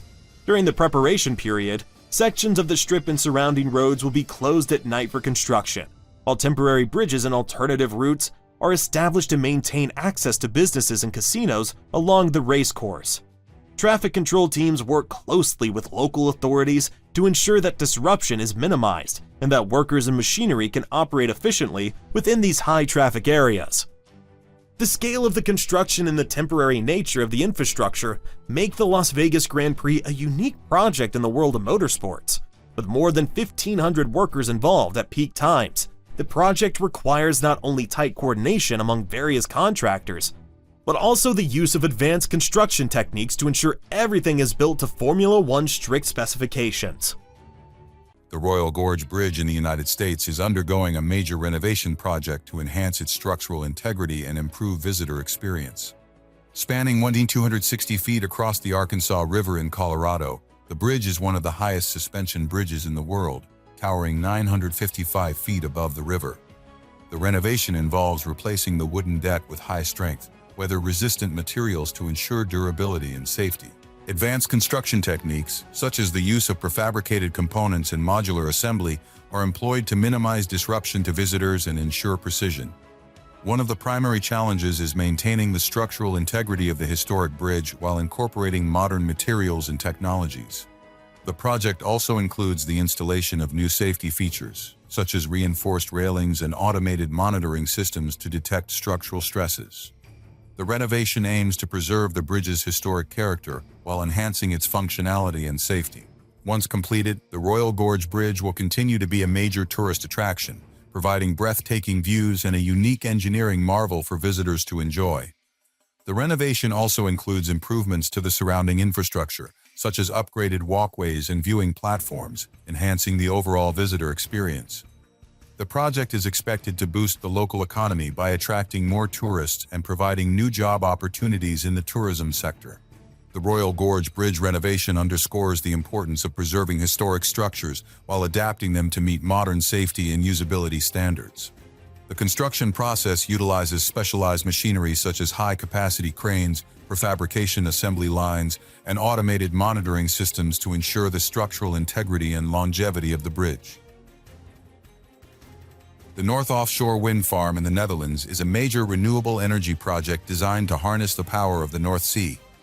This offshore wind farm, consisting of 150 turbines, is set to generate 1.2 gigawatts of electricity, enough to power over 1 million homes. The construction involves the installation of massive wind turbines, each standing over 650 feet tall, mounted on monopile foundations driven deep into the seabed. One of the primary challenges is the harsh marine environment, including strong winds and waves, which necessitate the use of advanced engineering techniques and durable materials. Specialized installation vessels and cranes are used to transport and erect the turbines. The project also includes the construction of an offshore substation and extensive underwater cabling to connect the generated power to the onshore grid. Environmental assessments and mitigation measures are implemented to minimize the impact on marine life and ecosystems. Once completed, the North Offshore Wind Farm will significantly contribute to the Netherlands' renewable energy capacity, reducing carbon emissions and promoting sustainable energy development. The project represents a significant step towards meeting the country's renewable energy targets and reducing dependence on fossil fuels. The wind farm is expected to generate substantial economic benefits, including job creation and increased investments in the local economy. The project also highlights the Netherlands' leadership in renewable energy and offshore wind technology, setting an example for other countries to follow. The construction process employs advanced machinery such as specialized installation vessels, high-capacity cranes, and underwater cable-laying equipment to ensure the precise and efficient assembly of the wind turbines and associated infrastructure. The Ningbo-Zhoushan port expansion in China is a massive infrastructure project aimed at enhancing the capacity and efficiency of one of the world's busiest ports. The expansion includes the construction of new deep-water berths, container terminals, and logistics facilities to accommodate the growing volume of international trade. One of the primary challenges is the dredging and land reclamation required to create the new berths and terminals. Advanced dredging techniques and equipment are employed to ensure precision and minimize environmental impact. The project also involves the construction of state-of-the-art port infrastructure, including automated container handling systems, advanced logistics facilities, and modern navigation aids. To improve connectivity, extensive road and rail networks are being developed to link the port with major industrial and commercial centers. The expansion also incorporates sustainable practices, such as energy-efficient systems and renewable energy sources, to reduce the port's environmental footprint. Once completed, the Ningbo-Zhoushan port expansion will enhance China's position as a global trade hub, boosting economic growth and facilitating international commerce. The project is expected to significantly increase the port's capacity, allowing it to handle larger vessels and more cargo efficiently. The expansion will also create job opportunities and stimulate economic development in the surrounding regions, contributing to China's overall economic growth. The construction process utilizes such as automated stacking cranes, high-capacity dredgers, and specialized container handling equipment to ensure efficient and precise development of the new port facilities. The Cameron LNG project in the United States is a major liquefied natural gas export facility located in Hackberry, Louisiana. This $10 billion project involves the construction of 3 liquefaction trains, each capable of producing 4 million tons of liquefied natural gas per year. The construction includes the installation of advanced liquefied natural gas processing equipment, storage tanks, and extensive pipeline infrastructure to transport natural gas to the facility. One of the primary challenges is ensuring the safety and efficiency of the liquefaction process, which involves cooling natural gas to -260 degrees Fahrenheit. Advanced cryogenic technologies and safety systems are employed to manage the extreme temperatures and pressures involved. The project also includes the construction of a marine terminal with loading facilities to accommodate liquefied natural gas carriers. Extensive environmental assessments and mitigation measures are implemented to minimize the impact on local ecosystems and communities. Once completed, the Cameron Liquefied Natural Gas Project will significantly increase the United States' liquefied natural gas export capacity, contributing to global energy security and economic growth. The project is expected to generate substantial economic benefits, including job creation and increased investments in the local economy. The Cameron Liquefied Natural Gas Project highlights the United States' growing role as a major exporter of liquefied natural gas and its contribution to global energy markets. The construction process employs specialized machinery such as cryogenic storage tank fabrication units, high-capacity pipeline construction equipment, and advanced safety monitoring systems to ensure the safe and efficient development of the liquefied natural gas facility. The Yangtze River Tunnel in China is an ambitious infrastructure project designed to improve connectivity between the cities of Shanghai and Nantong. This 6.8-mile tunnel, part of the larger Shanghai-Nantong Railway project, is one of the longest underwater tunnels in the world. The construction involves the use of advanced tunnel boring machines to excavate through challenging geological conditions, including soft soils and high water pressures. One of the primary challenges is ensuring the structural integrity and safety of the tunnel, which is addressed through the use of high-strength, waterproof concrete and advanced reinforcement techniques. The project also includes the installation of state-of-the-art ventilation, lighting, and safety systems to ensure a safe and comfortable environment for passengers. Extensive environmental assessments and mitigation measures are implemented to minimize the impact on the Yangtze River ecosystem. Once completed, the Yangtze River Tunnel will significantly reduce travel time between Shanghai and Nantong, enhancing regional connectivity and economic development. The tunnel is expected to become a major transportation artery, facilitating the movement of people and goods and contributing to the economic growth of the region. Let's travel over to Tennessee now to talk about the Nashville Yards Megaproject. The project, led by Southwest Value Partners, includes over 3 million square feet of Class A+ office space, 100,000 square feet of group meeting space, and 350,000 square feet of retail, food, and entertainment. The $2 billion development represents the largest private construction project in Nashville's history, and it's transforming the city's skyline with a series of high-rise buildings, public plazas, and green spaces. The project is being constructed in multiple phases, with several large parcels under simultaneous development. One of the major early constructions was the 24-story, 784,000 square foot Grand Hyatt Hotel, which opened in 2020. This high-rise features a structural system combining a steel frame and a reinforced concrete core, a departure from Nashville's traditional reliance on concrete structures.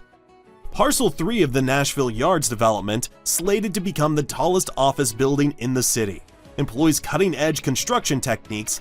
The 37-story building uses a high-strength concrete mix, reducing the building's carbon footprint by approximately 40% compared to traditional concrete. The project required over 85,000 cubic yards of concrete and 7,300 tons of reinforcing steel, with 3 levels of below-ground parking and 2 mechanical levels beneath the main street level. The structure also integrates post-tension slabs, which reduce the overall thickness of the floor plates while maintaining high structural integrity. This method is crucial for high-rise buildings, allowing for larger open spaces within the building while keeping the structure's overall weight manageable. The structural design of the various towers being constructed at Nashville Yards is notable for its innovative approach to both lateral and vertical load-bearing systems. The office towers, including the one on Parcel 3, feature concrete cores combined with steel framing, allowing for greater flexibility in design. This method provides resilience against both seismic forces and wind loads, which are key considerations in the design of high-rise structures in the region. The integration of post-tensioning in the slabs also helps to control deflections over long spans, which is critical for ensuring occupant comfort in tall buildings. The development includes significant green spaces, with more than 4 acres dedicated to public parks and pedestrian walkways. These green areas are integrated into the overall design, create a walkable environment, and improve connectivity between different parts of the city. Underground parking facilities further reduce the visible footprint of the development, maintaining a clean and pedestrian-friendly streetscape. We haven't even talked about an aviation project just yet, which is why we're visiting New Orleans International Airport. The new Louis Armstrong Airport, known as the North Terminal, was a big project meant to replace the outdated 1959-era structure. Construction began in 2016 and took 3 years, culminating in the terminal's opening in 2019. Spanning 972,000 square feet, this $1.3 billion project transformed the airport into a modern facility, capable of handling increased passenger traffic. With 35 gates and the ability to expand up to 42 gates, the project is not only the largest U.S. airport terminal development in over a decade, but also a showcase of advanced engineering techniques designed to meet the need of a growing aviation hub. The airport's design was driven by several key engineering challenges, most notably the need to build a resilient, storm-resistant structure in a region prone to hurricanes. The terminal roof features a spherical shape designed to handle heavy rainfall by distributing water evenly across its surface, reducing the risk of flooding. In addition, extensive wind tunnel testing was performed on the terminal's curtain walls to ensure that they could withstand hurricane-force winds, which are common in the region. The airport site, built on marshy soil, required the installation of 5,000 piles driven down 100 feet to reach a stable sandy bedrock. These deep foundations ensure the terminal's stability in soft, shifting soils, which are a constant challenge for construction in southern Louisiana. The terminal structural system combines steel framing with reinforced concrete cores, providing both strength and flexibility to accommodate the region's seismic and environmental conditions. The structural engineering team also had to account for the possibility of future expansions, meaning that the foundation and superstructure were designed to support additional concourses without major alterations. The use of modular construction techniques allowed for more efficient installation of key components, such as the roof trusses and curtain walls. One of the most innovative features of the new terminal is its inline baggage screening system, which integrates advanced explosive detection technology. This system enhances passenger safety and reduces the time required to process luggage through the airport security checkpoints. The terminal also includes extensive airside improvements, such as dual aircraft taxi lanes and expanded apron space, which allow for more efficient aircraft movement on the ground. The apron extension covers an additional 42 acres, providing space for larger planes and increasing the airport's capacity for international flights. In total, the new terminal can handle up to 15 million passengers per year, a significant increase from the previous facility's capacity of 10 million. The construction project also included 2 large parking garages, providing a total of 2,000 spaces for passengers and employees. These garages were built with pre-stressed concrete and are connected directly to the terminal by pedestrian walkways, making it easy for passengers to access the terminal without having to navigate busy roadways. The design of the parking garages anticipates future expansions, with space set aside for additional levels if passenger traffic continues to grow. Another key aspect of the terminal's design is its connection to local culture. The architectural team incorporated elements of New Orleans' unique identity into the design, including references to the Mississippi River's curves and the city's historic architecture. The Westgate Tunnel project in Melbourne is a significant infrastructure initiative designed to alleviate traffic congestion and improve travel times in one of Australia's busiest urban areas. The $6.7 billion project involves constructing a 4-mile toll road with twin tunnels under Yarraville, a new bridge over the Himalayan River, and the widening of the Westgate Freeway. The project is a key component of the broader Victorian government's infrastructure plan to modernize and enhance the city's transport network. The tunnels will be constructed using massive tunnel boring machines, each weighing 4,000 tons and stretching 300 feet long. These tunnel boring machines are designed to excavate through diverse geological conditions, including soft clays and basalt rock, while simultaneously installing precast concrete segments to form the tunnel walls. Managing the disposal of the enormous volumes of excavated material is a key challenge, and this will be transported to designated sites for reuse or environmentally safe disposal. Advanced ventilation and air quality monitoring systems will ensure the safety of workers and the surrounding community. Noise and vibration mitigation measures are crucial to minimize the impact on nearby residents. The new cable-stayed bridge over the Marabian River is designed to accommodate increased traffic volumes and enhance structural resilience against seismic activities. The project's integration of smart traffic management systems aims to optimize traffic flow and reduce congestion. Upon completion, the Westgate Tunnel is expected to significantly cut travel times, reduce congestion on the Westgate Bridge, and provide a much-needed alternative route for Melbourne's commuters and freight transport. The project also promises to enhance Melbourne's transport network by creating new cycling and pedestrian pathways, connecting key parts of the city and contributing to a more sustainable urban environment. Additionally, the construction phase is expected to generate thousands of jobs, providing a significant boost to the local economy. The Xinjiang Solar Power Plant in China is one of the world's largest solar farms, covering over 30 square miles in the Gobi Desert. This massive renewable energy project is set to generate 2 gigawatts of electricity, enough to power around 1.5 million homes annually. The construction of the plant involves the installation of millions of photovoltaic panels, mounted on advanced tracking systems that follow the sun's path to maximize energy capture. Engineers have designed these systems to withstand the harsh desert environment, including extreme temperatures and high winds. One of the key challenges in this project is the logistics of transporting and installing such a vast number of solar panels and supporting structures in a remote location. To address this, the project employs a modular construction approach, allowing for efficient assembly and scalability. Additionally, innovative dust mitigation techniques are implemented to maintain panel efficiency, such as using anti-dust coatings and robotic cleaning systems. The plant is connected to the grid via high-voltage direct current transmission lines, which are capable of transmitting electricity over long distances with minimal losses. The project also incorporates energy storage solutions to ensure a stable supply of electricity, even during periods of low solar irradiance.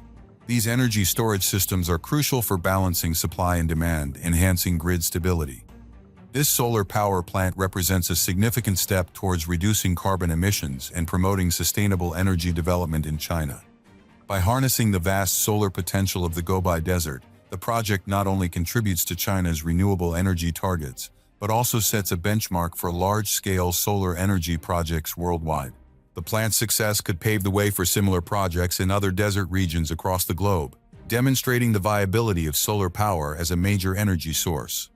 The project will also stimulate economic development in the region by creating jobs and providing a reliable energy source for local industries.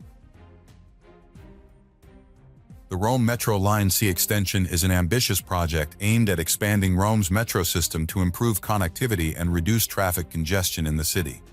The extension adds several new stations and 11 miles of track to the existing line, stretching from central Rome to the suburbs. The project involves complex tunneling operations beneath the historic center of Rome, requiring careful excavation to avoid damaging ancient structures and archaeological sites. Tunnel boring machines equipped with state-of-the-art ground-penetrating radar are used to detect and navigate around sensitive areas. The construction also incorporates advanced engineering techniques, such as the use of precast tunnel segments to accelerate the build process and enhance structural integrity. One of the significant challenges is managing the excavation and removal of spoil in a densely populated urban area. This is addressed through a combination of conveyor systems and specialized transport vehicles to minimize disruption to daily city life. The new stations are designed with modern architectural elements, integrating seamlessly with Rome's historic aesthetics, while providing improved accessibility features like elevators and escalators. The project also includes upgrading the existing stations and infrastructure to accommodate the increased passenger capacity. Advanced safety systems, including fire detection and suppression, as well as real-time passenger information systems, are installed to enhance commuter experience.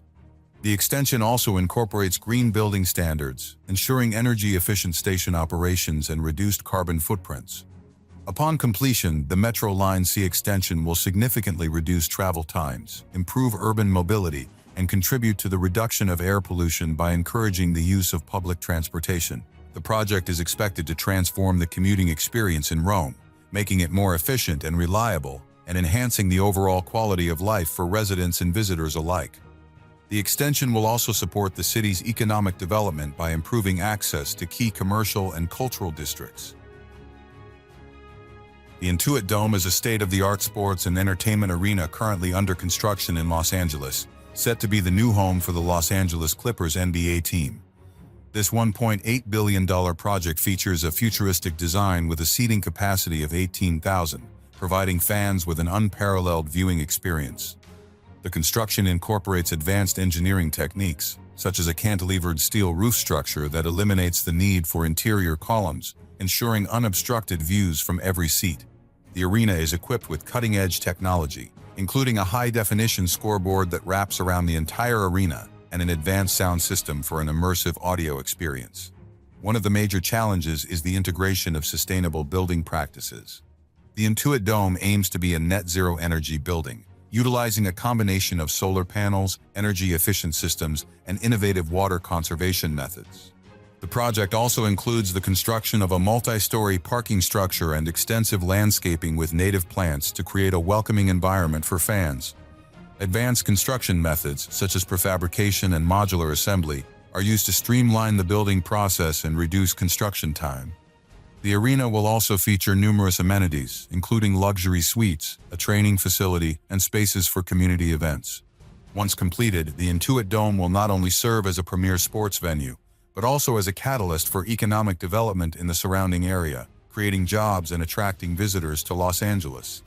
The project underscores the importance of integrating modern design with sustainability, setting a new standard for future sports facilities worldwide.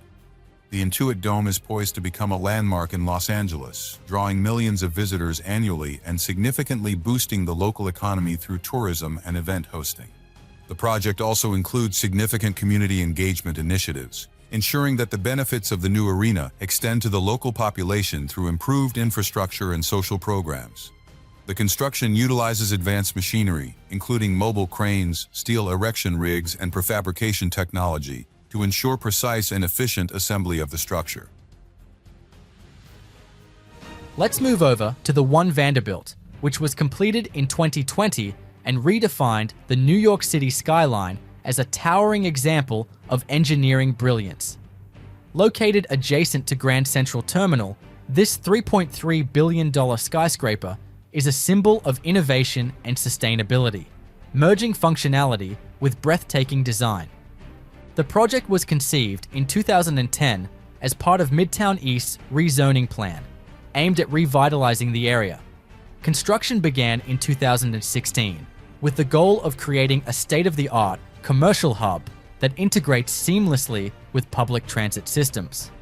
One Vanderbilt stands at 1,401 feet, making it the fourth tallest building in New York City. It offers 1.7 million square feet of office space spread over 58 stories, designed to accommodate thousands of workers. The tower features Summit 1 Vanderbilt, an immersive observation deck at 10-63 feet, providing panoramic views of the city. Advanced elevator systems reduce wait times, enhancing efficiency. The construction of 1 Vanderbilt presented significant challenges due to its proximity to Grand Central Terminal. Engineers had to ensure the tower's foundation did not disrupt the historic infrastructure beneath. To achieve this, they used drilled caissons to transfer the building's weight deep into the bedrock, ensuring stability. The structure incorporates a steel and concrete hybrid frame, providing the strength needed to withstand wind forces at such heights. Engineers also designed the building with tapered setbacks, reducing wind loads and giving the tower its iconic shape. A tuned mass damper, weighing hundreds of tons, is installed near the top to counteract swaying and enhance comfort for occupants. Modular construction accelerated timelines while maintaining quality. Its glass curtain wall facade minimizes heat gain while maximizing natural light, contributing to energy efficiency. Integration with Grand Central Terminal involved building a direct transit connection, allowing seamless access to subway and commuter trains. This made 1 Vanderbilt a central transit-oriented development. The $3.3 billion project not only transformed Midtown Manhattan, but also generated thousands of construction jobs. But have you ever heard about the remarkable Spiral Tower? Rising 1041 feet above Hudson Yards in Manhattan, the Spiral is a $3.7 billion skyscraper that redefines sustainable and innovative architecture. The Spiral was conceived as a mixed-use development offering office spaces, retail, and public amenities. Its name comes from the cascading terraces that spiral around the building, creating a continuous ribbon of green spaces from top to bottom. This unique feature connects all floors with landscape terraces, symbolizing an architectural evolution toward greener urban environments. The tower provides 2.85 million square feet of office space and luxurious amenities. A striking feature is its 66th floor, open-air terrace and clubhouse, offering panoramic views of the city. The interiors seamlessly blend modern aesthetics with functionality, creating an atmosphere of sophistication. Its facade features high-performance glazing to maximize natural light while minimizing heat gain, contributing to energy efficiency. The advanced irrigation system conserves 4.5 million gallons of water annually compared to traditional systems. Its construction involved modular building techniques, accelerating the assembly of its complex design. Steel and concrete were the primary materials, ensuring structural integrity while accommodating its unique spiraling terraces. Prefabricated components were brought to the site and assembled with millimeter precision, reducing construction time and waste. To ensure stability, engineers implemented an advanced core and outrigger system, which provides resistance against wind forces and seismic activity. The building also features rainwater collection systems integrated into the terraces, enabling irrigation for the lush greenery. The Spiral incorporates cutting-edge sustainable technologies. Its green terraces improve air quality and reduce urban heat, while smart systems monitor and optimize energy use in real time. The building also includes advanced HVAC systems and water-efficient plumbing, reducing its environmental footprint. Women's and Children's Hospital is an essential healthcare megaproject designed to meet the growing needs of families in South Australia. With a budget exceeding $1.9 billion, this state-of-the-art facility in Adelaide will deliver world-class care while prioritising sustainability, innovation, and patient experience. WCH has been a cornerstone of specialised healthcare since its establishment in 1989. The current hospital, located on King William Road in North Adelaide, is a teaching facility affiliated with the University of Adelaide, the University of South Australia, and Flinders University. The facility will feature over 500 beds, specialised paediatric and maternity wards, neonatal intensive care units, and advanced surgical theatres. Notably, it houses the Paediatric Emergency Department and the Women's Assessment Service, both operating 24/7 to address urgent medical needs. Designed with patient comfort in mind, the hospital will include private rooms, family-friendly spaces, and play areas for children. Digital health technologies such as telehealth services and electronic medical records will streamline care and enhance efficiency. In addition to its primary healthcare functions, WCH operates as part of the Women's and Children's Health Network, which encompasses diverse services. These include Aboriginal health programs, mental health services, and support for family violence survivors.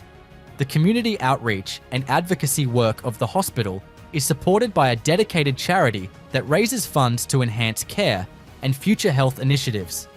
The hospital is being built to achieve a Green Star rating for environmental sustainability. Its design includes energy-efficient systems, rooftop gardens, and rainwater harvesting. These features ensure a reduced environmental footprint while creating a calming and healing environment for patients and staff. Plans for the future of this hospital include a significant redevelopment. In September 2022, the South Australian government announced a new Women's and Children's Hospital to be built in Park 27 near the River Torrens, next to the Royal Adelaide Hospital. Spanning 20,000 square metres, the new facility is set to be 25% larger than the current one and is expected to open around 2030-31. This modernised hospital will provide state-of-the-art care while addressing the growing demand for health services. The construction project has sparked controversy due to the proposed demolition of the heritage-listed the Barton Police Barracks to make way for the new hospital. Heritage conservationists, including the South Australian Heritage Council and the Australian Institute of Architects, have voiced concerns over losing this historic site. Stakeholders are working to address these issues while ensuring the project remains on schedule for completion by 2030. Next, we have to talk about the incredible Central Park Tower, soaring 1,550 feet above New York City. This tower holds the title of the tallest residential building in the world. Located on Billionaires Row along West 57th Street, this architectural marvel represents luxury and engineering mastery. Completed in 2020, it redefines urban living while contributing to the iconic Manhattan skyline. Its construction began in 2014 with the goal of combining cutting-edge engineering with luxury. The prime location of the tower offers unparalleled views of Central Park and beyond, making it a coveted address for the world's elite. With a total cost of approximately $3 billion, the building houses 179 ultra-luxurious residences, including a triplex penthouse, along with premium commercial spaces. Residents enjoy access to the Central Park Club, a 3-story private club featuring a ballroom, outdoor terrace, and a 60-foot swimming pool. Other amenities include a state-of-the-art fitness center, private dining spaces, and unparalleled views of Central Park. While luxury is its hallmark, Central Park Tower incorporates sustainable features. High-performance glass reduces energy consumption by optimizing natural light while minimizing heat gain. Efficient HVAC systems and LED lighting further enhance energy efficiency. Central Park Tower stands 98 stories tall with a unique cantilever design that extends over neighboring structures to maximize views. The exterior features a sleek curtain wall facade made of reflective glass and stainless steel, enhancing its modern aesthetic. The structure employs a concrete and steel core to ensure stability and withstand high wind pressures, a necessity for super tall skyscrapers. Advanced damping systems minimize swaying, ensuring comfort for residents on higher floors. The interiors of the tower reflect sophistication, with premium materials like marble, custom woodwork, and high-end fixtures. Residents also enjoy exclusive amenities spread across 5,000 square feet, including a private club, fitness center, spa, and a 60-foot indoor pool. Building a skyscraper of this scale posed significant challenges, including navigating strict zoning regulations in New York and coordinating complex logistics in a densely populated area. Modular construction techniques and a high-strength concrete mix were employed to expedite the process. Workers meticulously assembled the cantilevered sections of the building to ensure structural integrity without compromising aesthetic appeal. Let's talk about the Brooklyn-Queens Expressway, officially known as Interstate 278. Constructed between 1939 and 1964, this iconic roadway is not just a vital piece of infrastructure, but also a symbol of urban planning challenges. Designed by Robert Moses, the BQE spans 11.7 miles, serving as a critical link for commuters, freight traffic, and tourists navigating the city. The BQE was initially conceived as part of an ambitious plan presented by Moses to modernize New York's roadways. Built to accommodate mid-20th century traffic demands, it became a significant economic driver for the region. However, the design of the expressway, including its cantilevered triple-deck section along the Brooklyn Heights Promenade, was a marvel of its time. It lacked foresight for the growing population and vehicle load of the 21st century. Decades of wear and tear have taken a toll on the BQE, particularly its aging infrastructure, including corroding steel beams and crumbling concrete. The triple cantilever section of the expressway, carrying up to 150,000 vehicles daily, is now considered structurally unsound, leading to urgent calls for reconstruction. The BQE features multiple sections, including elevated, sunken, and cantilevered structures. The cantilevered portion, perched beneath the Brooklyn Heights Promenade, is a unique engineering feat, but presents significant challenges for rehabilitation. It supports 3 layers of traffic and a pedestrian promenade, requiring innovative solutions for repair without disrupting the bustling traffic flow or the community above. Current discussions for the BQE's overhaul include replacing the deteriorating sections with modern materials and designs to accommodate contemporary traffic demands. Estimated costs for reconstruction range from $1.7 billion to $4 billion, depending on the chosen plan. Proposals for the modernization of BQE include building a temporary roadway while repairing the cantilever. They'll probably reroute traffic through adjacent streets, or even convert sections into a boulevard to reduce vehicular congestion. Incorporating sustainable materials, advanced traffic management systems, and noise-reducing technology are integral to these plans. The deteriorating condition of BQE underscores the pressing need for investment in infrastructure. But how about the Australia-Asia Powerlink megaproject in Australia, Singapore, and Indonesia? This $35 billion initiative aims to create the largest solar energy infrastructure in the world, revolutionizing renewable energy distribution across the Asia-Pacific region. The AA Powerlink begins with the construction of a 20 GWh solar farm in the Northern Territory in Australia, located at Powell Creek in the Barkly region, covering 30,000 acres and leveraging some of the best solar resources in the world. The farm will use 5B prefabricated photovoltaic modules, ensuring efficient assembly and scalability. The modules are mounted using ground screw technology, which minimizes soil disruption and accelerates deployment. Advanced robotic assembly systems streamline installation, enabling efficient scaling across 30,000 acres. Energy generated will be stored in a massive battery system, capable of delivering 36 to 42 gigawatt hours, ensuring consistent power flow even during solar downtimes. Power will travel via an 800 kilometers overhead line to Darwin, where up to 4 gigawatts will be supplied to local infrastructure, including the Middle Arm Sustainable Development Precinct.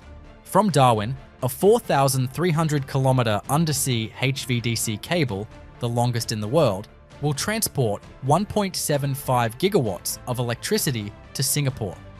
The towers are built using precast concrete foundations, ensuring stability in challenging soil conditions.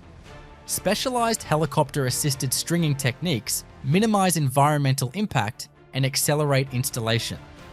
The HVDC undersea cables use copper conductors surrounded by a series of layers, including lead alloy and polyethylene sheaths. To protect the conducting elements within, the cables are covered in galvanized steel wire armor. This allows the long cables to withstand the rigors of undersea installation and operation. AA PowerLink is projected to create 1,750 construction jobs and 12,000 indirect jobs over its 70-year operational life. The project could contribute several $billion in annual exports while significantly reducing emissions, providing 15% of electricity in Singapore, and cutting the carbon footprint of the city-state by 6 million tons annually. The project faces challenges, including financing complexities, undersea cable logistics, and geopolitical hurdles.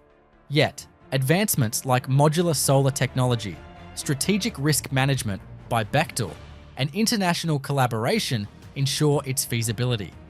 The complex HVDC transmission system represents cutting-edge power delivery efficiency. Despite its challenges, AA PowerLink is steadily moving forward. Early works on the solar farm and cable manufacturing began in 2023, with full operations targeted for 2029. This project is the most ambitious of its kind, representing a sea change in the generation and transmission of renewable energy. Let's travel over to the Himalayan megadam in China, a colossal structure nestled in the towering peaks of Tibet. Built on the Yarlung Changpo River and often called the Everest of rivers, this $100 billion project is set to redefine hydropower in the region. Its location in one of the most rugged and remote regions in the world adds to its engineering complexity and significance. The dam is part of China's efforts to achieve carbon neutrality by 2060. It's expected to generate enough clean electricity to power the UK for a year. The Yarlung Changpo features the steepest descent, with its waters plunging over 2,000 meters within a 100-kilometer stretch. This geological phenomenon creates a unique opportunity for hydroelectric generation, but it also presents formidable engineering challenges. The gorge of the river, carved into ancient granite bedrock, is 3 times deeper than the Grand Canyon. This makes it a natural wonder and a high-risk construction zone. The Himalayan region is no stranger to catastrophic flooding. Historical evidence shows that glacially dammed lakes have failed in the past, unleashing devastating outburst floods. Such events have dramatically reshaped the landscape and affected human settlements. These risks loom large over the dam project, as landslides or earthquakes could compromise the structural integrity of the dam. This is indeed a serious threat to downstream communities in India and Bangladesh. Construction on this colossal project began in 2015, and the completion date has not been announced yet. The dam employs state-of-the-art run-of-river hydroelectric systems, reducing the environmental impact by avoiding large reservoirs. Advanced geospatial mapping was used to identify stable construction zones, and cutting-edge tunnel boring machines carved pathways through the rugged terrain. The dam stands at an impressive 315 meters, capable of generating 43.8 million kilowatts of electricity annually. Its power output eclipses that of the Three Gorges Dam, making it the largest hydropower station in the world. Beyond its technical achievements, the Himalayan mega dam has far-reaching geopolitical implications. As the Yarlung Changpo flows into India and then into Bangladesh, the dam gives China significant control over water resources critical to millions. This has heightened tensions, with fears that reduced river flow could increase water scarcity in downstream nations. Some experts warn of a potential water war in a region already filled with geopolitical complexities. While the dam promises clean energy, it threatens to disrupt delicate ecosystems and the biodiversity of the river. Downstream communities risk losing vital aquatic resources, similar to the environmental toll seen on the Mekong River from previous Chinese dam projects. Moreover, the river holds profound spiritual significance for Tibetans, symbolizing a sacred goddess. Altering its flow has led to resistance from local communities, who view the project as a violation of their cultural heritage. Despite its challenges, the Himalayan mega dam highlights the potential for innovative engineering solutions. By adopting sustainable practices and engaging in international cooperation, there is hope for mitigating environmental and geopolitical risks. But next up, we have to talk about the Site C Dam in Canada, a critical project located on the Peace River in northeastern British Columbia.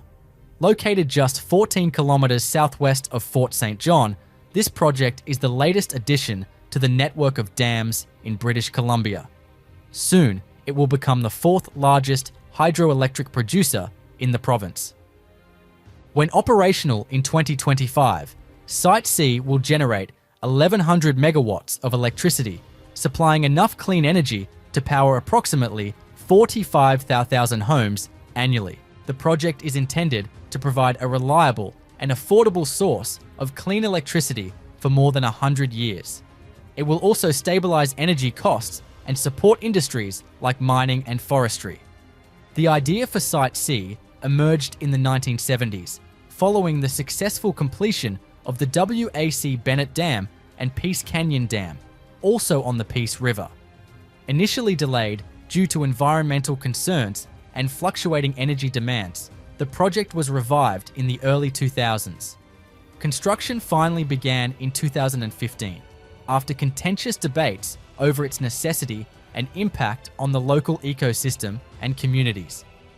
Site C is a $16 billion initiative employing cutting-edge engineering and construction techniques. The dam features an earth-fill structure standing 60 meters tall and spanning over 1,050 meters across the river. The construction involves extensive diversion tunnels to redirect the river during the building process. Colossal machinery is employed for the installation of large-scale turbines capable of generating 4,600 GWh of electricity annually. The project also includes a spillway and powerhouse, where water flow is converted into clean energy. Advanced geotechnical stabilization methods ensure the resilience of the structure, even in challenging seismic conditions. While Site C promises sustainable energy, it has faced significant opposition. The dam's reservoir will flood 5,500 hectares of agricultural land, destroying fertile soil and impacting wildlife habitats. It is responsible for putting indigenous burial grounds, traditional hunting and fishing areas, and habitats for more than 100 species vulnerable to extinction. This has drawn criticism from environmentalists and Treaty 8 First Nations, who argue that the project violates their rights and disrupts traditional practices. Site C has further been affected by delays, budget increases, and legal challenges from opponents. The pandemic further disrupted construction schedules, adding to the complexities of the project. Despite these setbacks, the government remains committed to completing the dam, with an operational target of 2025. The Site C Dam is the most expensive public infrastructure project in the history of British Columbia. However, it has a much lower capacity than the Robert Bourassa, the largest dam and hydro project in northern Quebec. But what about the Atlantropa, one of the most ambitious and controversial engineering concepts ever imagined in the Strait of Gibraltar? Proposed by German architect Hermann Sergel in the 1920s, the project aimed to drain large parts of the Mediterranean Sea by constructing massive dams at strategic points. The idea was to reclaim vast amounts of land for European settlement, generate immense hydroelectric power, and create a peaceful solution to overpopulation in Europe. During the 1920s and 1930s, Europe faced soaring population growth, rising energy demands, and several geopolitical tensions over land and resources. Sergel's concept, named Atlantropa, proposed to address these challenges by merging Europe and Africa into a single economic and cultural bloc called Eurafrica. He wanted to transform the Mediterranean basin into fertile land, connecting the continents with railways and canals, while using dams to generate hydroelectric power. The project revolved around three massive dams. Strait of Gibraltar, a colossal dam spanning 13 kilometers with a height of 300 to 900 meters, is designed to separate the Mediterranean from the Atlantic Ocean. Dardanelles Strait, another dam to block the connection of the Mediterranean to the Black Sea. Then Sicily, Tunisia, a 150-kilometer dam to split the Mediterranean into western and eastern basins, allowing different water levels for optimal land reclamation. The drained areas would reveal 700,000 square kilometers of land, doubling the size of Germany. The dams would also act as hydroelectric power stations, providing renewable energy for the region. The reclaimed land was envisioned as fertile plains for agriculture and urban development, easing the strain of overpopulation in Europe. The scale of the Atlantropa project was unprecedented. The Strait of Gibraltar Dam alone would have required engineering feats still unachieved today. The construction would involve multiple smaller dams, acting as steps to manage water pressure, inspired by projects like the Zuiderzee works in the Netherlands. The plan also included building canals to maintain trade routes for cities like Venice and Cairo, which would have been stranded inland by the lowered sea levels. The estimated cost of this project was astronomical, over $1 trillion in today's currency. The technology, resources, and international cooperation needed were far beyond what was available. Critics highlighted safety concerns, such as the catastrophic consequences of dam failure and the environmental impact of altering an entire ecosystem. The colonialist undertones of the project also sparked opposition, particularly from African nations wary of European dominance. Despite its grand vision, Atlantropa never materialized. Sergel spent his life advocating for the project, but skepticism and World War II sidelined his dream. After his death in 1952, the idea faded into obscurity. Today, Atlantropa stands as a symbol of human ambition and the complex balance between innovation, environmental stewardship, and social responsibility. It's time for a much more monumental project, the Grand Inga Dam in the Democratic Republic of Congo. Proposed as the largest hydropower project in the world, the Grand Inga Dam has the potential to generate a staggering 40 to 70 gigawatts. It's more than twice the capacity of the Three Gorges Dam. The Inga Falls, situated about 225 kilometers southwest of Kinshasa, the capital of DRC, is already home to the smaller Inga 1 and Inga 2 hydropower stations. The project envisions a series of 7 interconnected dams, with Inga III serving as the starting phase.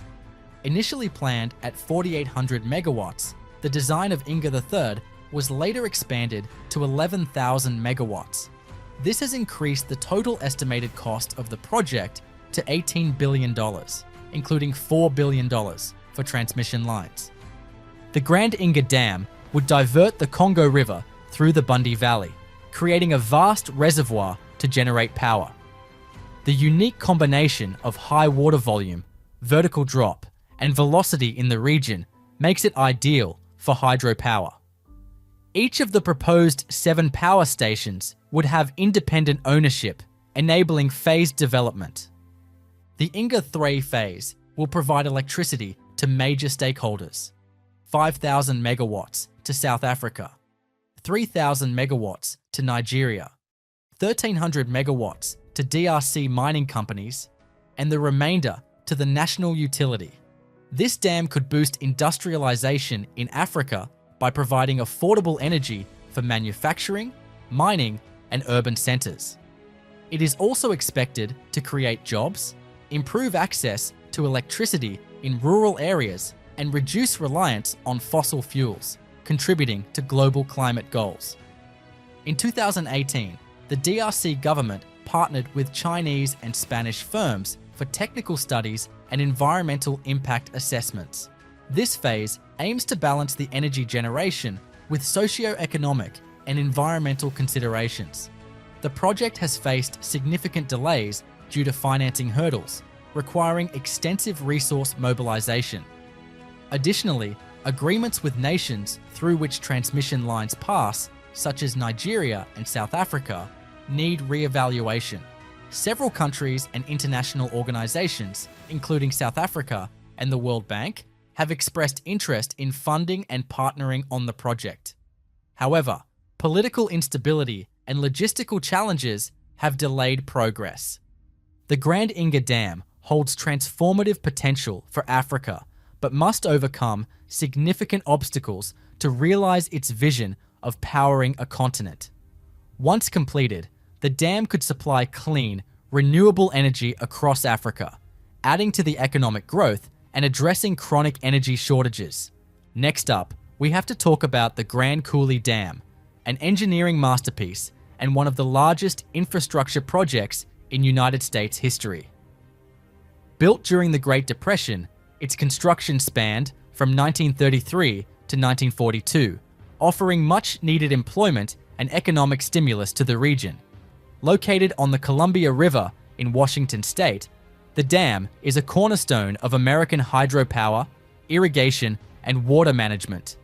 The dam was conceived as part of President Franklin D. Roosevelt's New Deal, aimed at boosting economic recovery through large infrastructure projects. Its dual purpose was to generate hydroelectric power and irrigate vast tracts of arid land. This was all about transforming the Columbia River Basin into a fertile agricultural region. With a length of 1.6 kilometers and a height of 168 meters, it is one of the largest concrete structures in the world. Today, it produces 6,800 megawatts of electricity, supplying power to 2 million homes annually. The reservoir of the dam, Franklin D. Roosevelt Lake, irrigates over 600,000 acres of farmland, driving agricultural productivity. Additionally, the power plants in the dam supply electricity to millions, facilitating industrial growth and regional development.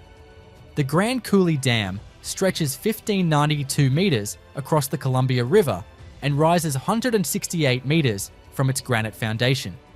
It required a staggering 11.9 million cubic yards of concrete, 3 times that used in the Hoover Dam.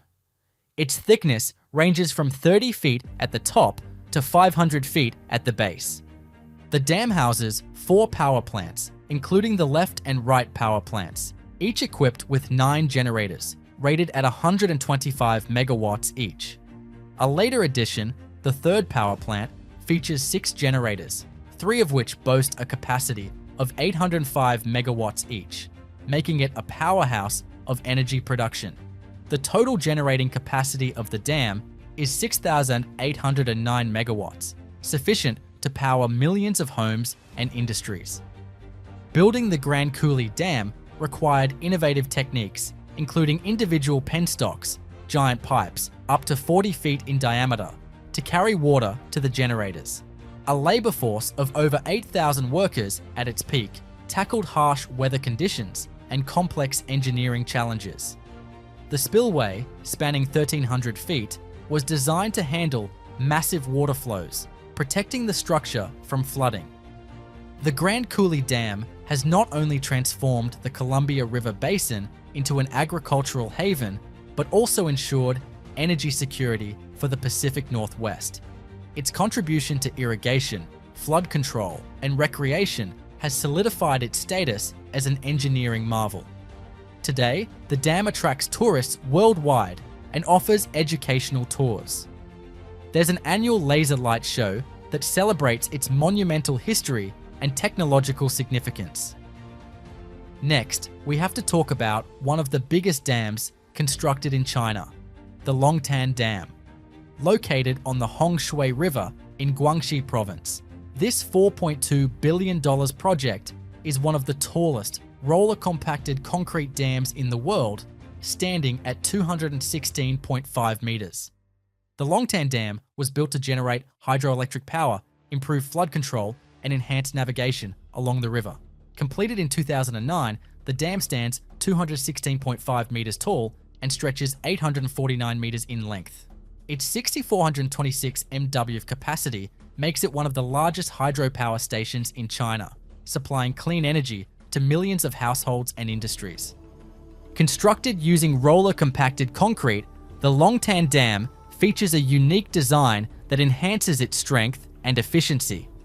The reservoir capacity is a staggering 27.3 billion cubic meters, with an active capacity of 16.2 billion cubic meters. The gross head of the dam measures 179 meters, enabling its power station to achieve a colossal installed capacity of 6,426 MW.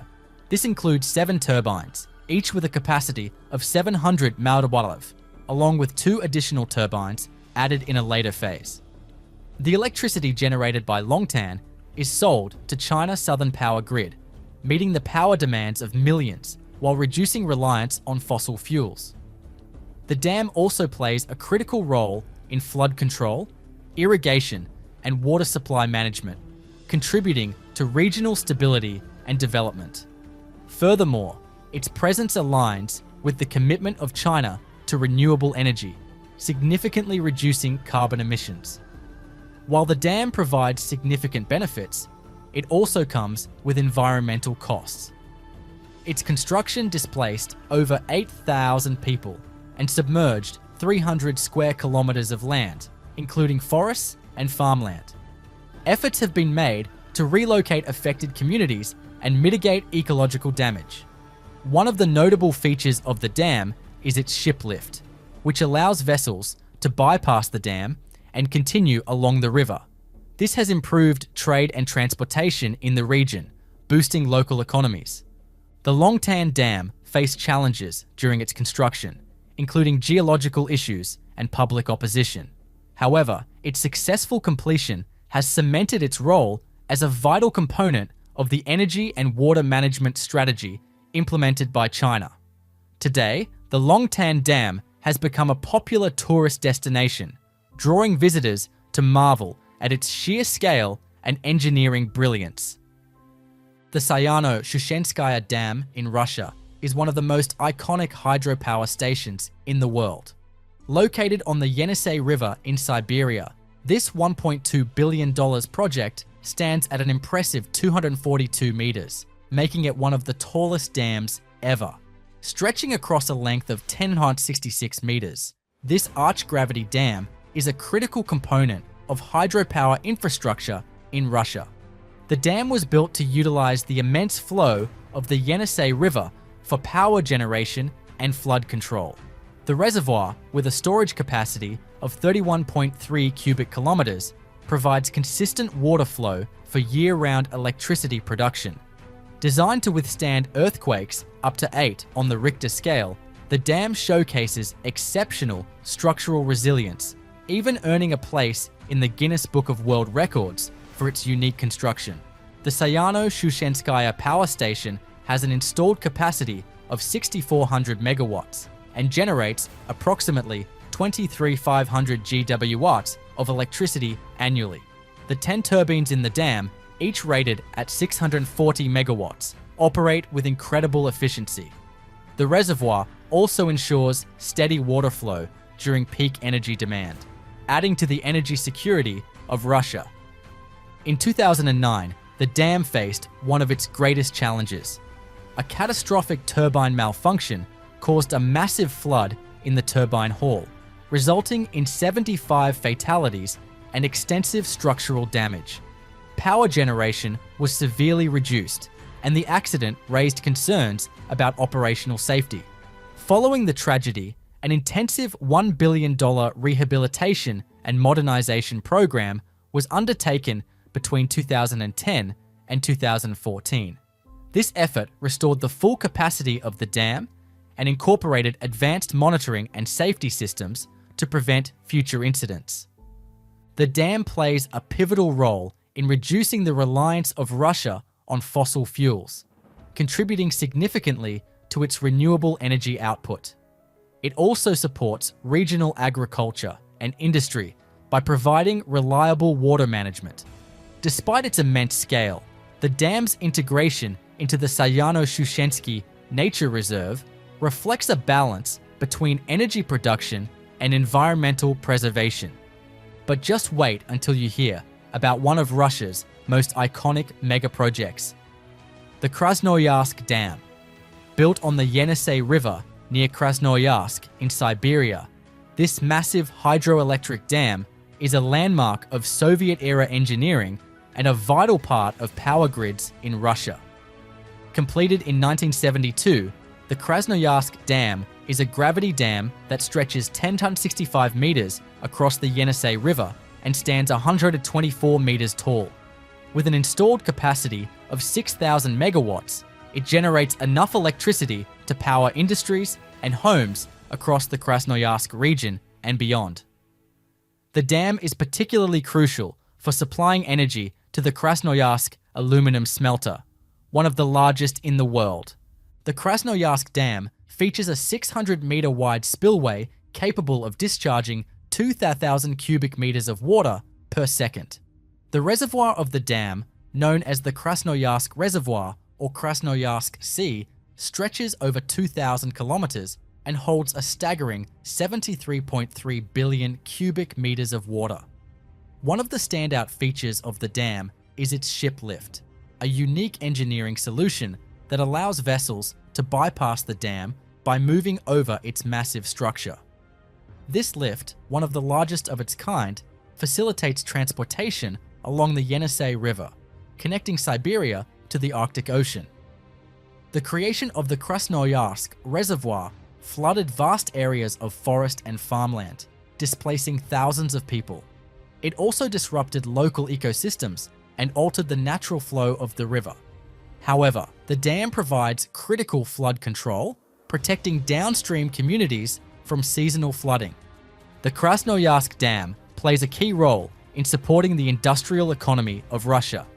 Its reliable energy output ensures the smooth operation of heavy industries like aluminium production, which are essential for both domestic use and export.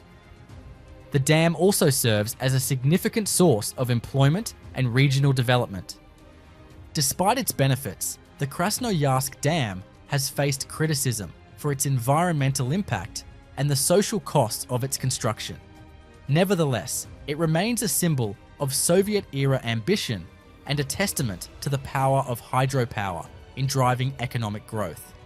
Let's move over to the Three Gorges Dam in China, towering over the Yangtze River in Hubei province. Completed in 2006 after 17 years of construction, it is the largest hydropower project in the world. Built at a cost of approximately $28 billion, it serves multiple purposes, including flood control, hydroelectric power generation, and improving river navigation. First proposed in the early 20th century, the dam was envisioned as a solution to the Yangtze River's devastating floods. The river, spanning thousands of kilometers, is prone to flooding that has historically claimed thousands of lives and caused immense economic damage. Construction began in 1994 with the primary goal of reducing flood risks and generating clean energy. This dam symbolizes modernity and progress preferred by China. Stretching 2,335 meters across and standing 181 meters tall, the dam's scale is monumental. Its reservoir extends 660 kilometers upstream, creating a water storage capacity of 22 billion cubic meters. The dam operates 34 massive turbines, producing a combined output of 22.5 gigawatts, enough to power millions of homes annually. This energy production reduces reliance on coal, significantly cutting greenhouse gas emissions. The construction involved massive earth-moving operations and precise placement of reinforced concrete. Workers used diversion canals to redirect the Yangtze's flow, enabling the dam's foundation to be laid. The dam has 5-tier allow vessels up to 1,000 tons to pass. It also has a ship lift that can raise cargo ships up to 1,800 tons. While the dam provides immense benefits, it has come with steep costs. Over 1.2 million residents were displaced to make way for the reservoir, impacting local communities. Environmental concerns include disrupted sediment flow, which affects aquatic ecosystems and downstream biodiversity. The altered river flow has also led to increased landslides and erosion along the edges of the reservoir. Designed to mitigate flooding, the dam regulates water flow by holding rainwater in its reservoir during the rainy season. However, critics argue that its storage capacity, while vast, can only manage 9% of extreme floodwaters. In severe conditions, the limits of the dam are exposed, leading to debates about its long-term effectiveness. Despite its success, the dam has been criticized for increasing seismic activity and causing landslides due to the immense weight of the reservoir. Concerns about water quality and sedimentation have also emerged, highlighting the need for ongoing management and research. We have to talk about Mirabel Airport, initially known as Montreal International Airport, which was once touted as the pinnacle of modern aviation. It is a vast airfield left non-operational for civilians, despite being much more capable and prominent than other airports in Canada. Mirabel Airport was constructed on October 4th, 1975, and, being a cargo and international passenger airport at first, it was the largest airport in the world at the time of its completion, with its area reaching 39,660 hectares. The airport has pioneering significance, as it is one of only 3 non-capital airports with fewer than 200,000 passengers as part of the national airport system. Besides that, Mirabel Airport is one of the only 2 airports in Canada with sufficient right-of-way that can be expanded to accommodate 50 million passengers per year, aside from Toronto Pearson International Airport. Although Mirabel Airport was opened with a strong future and started off well, the airport never had enough traffic to support its lucrative operations. This means that while the airport was a major project built to serve almost 50 million passengers, flights never got rerouted or landed at Mirabel Airport as much as needed to sustain its affairs. The major reason was the lack of transport services to the airport. Passengers did not have any option to travel the hundreds of kilometers needed to catch a flight from the Mirabel hangars. For this purpose, a high-speed rail was planned to be launched for people who wished to board flights from the airport, but that plan never saw the light of day. As a result, the passenger terminals remained vacant, and the hangars stayed empty even during the busiest seasons of the year.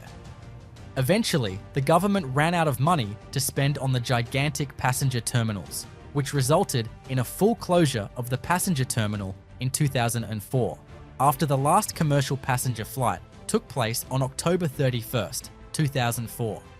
The passenger terminal apron, where airplanes and flights were supposed to park and board, is now a racecourse, while the main passenger terminal building was demolished in 2016.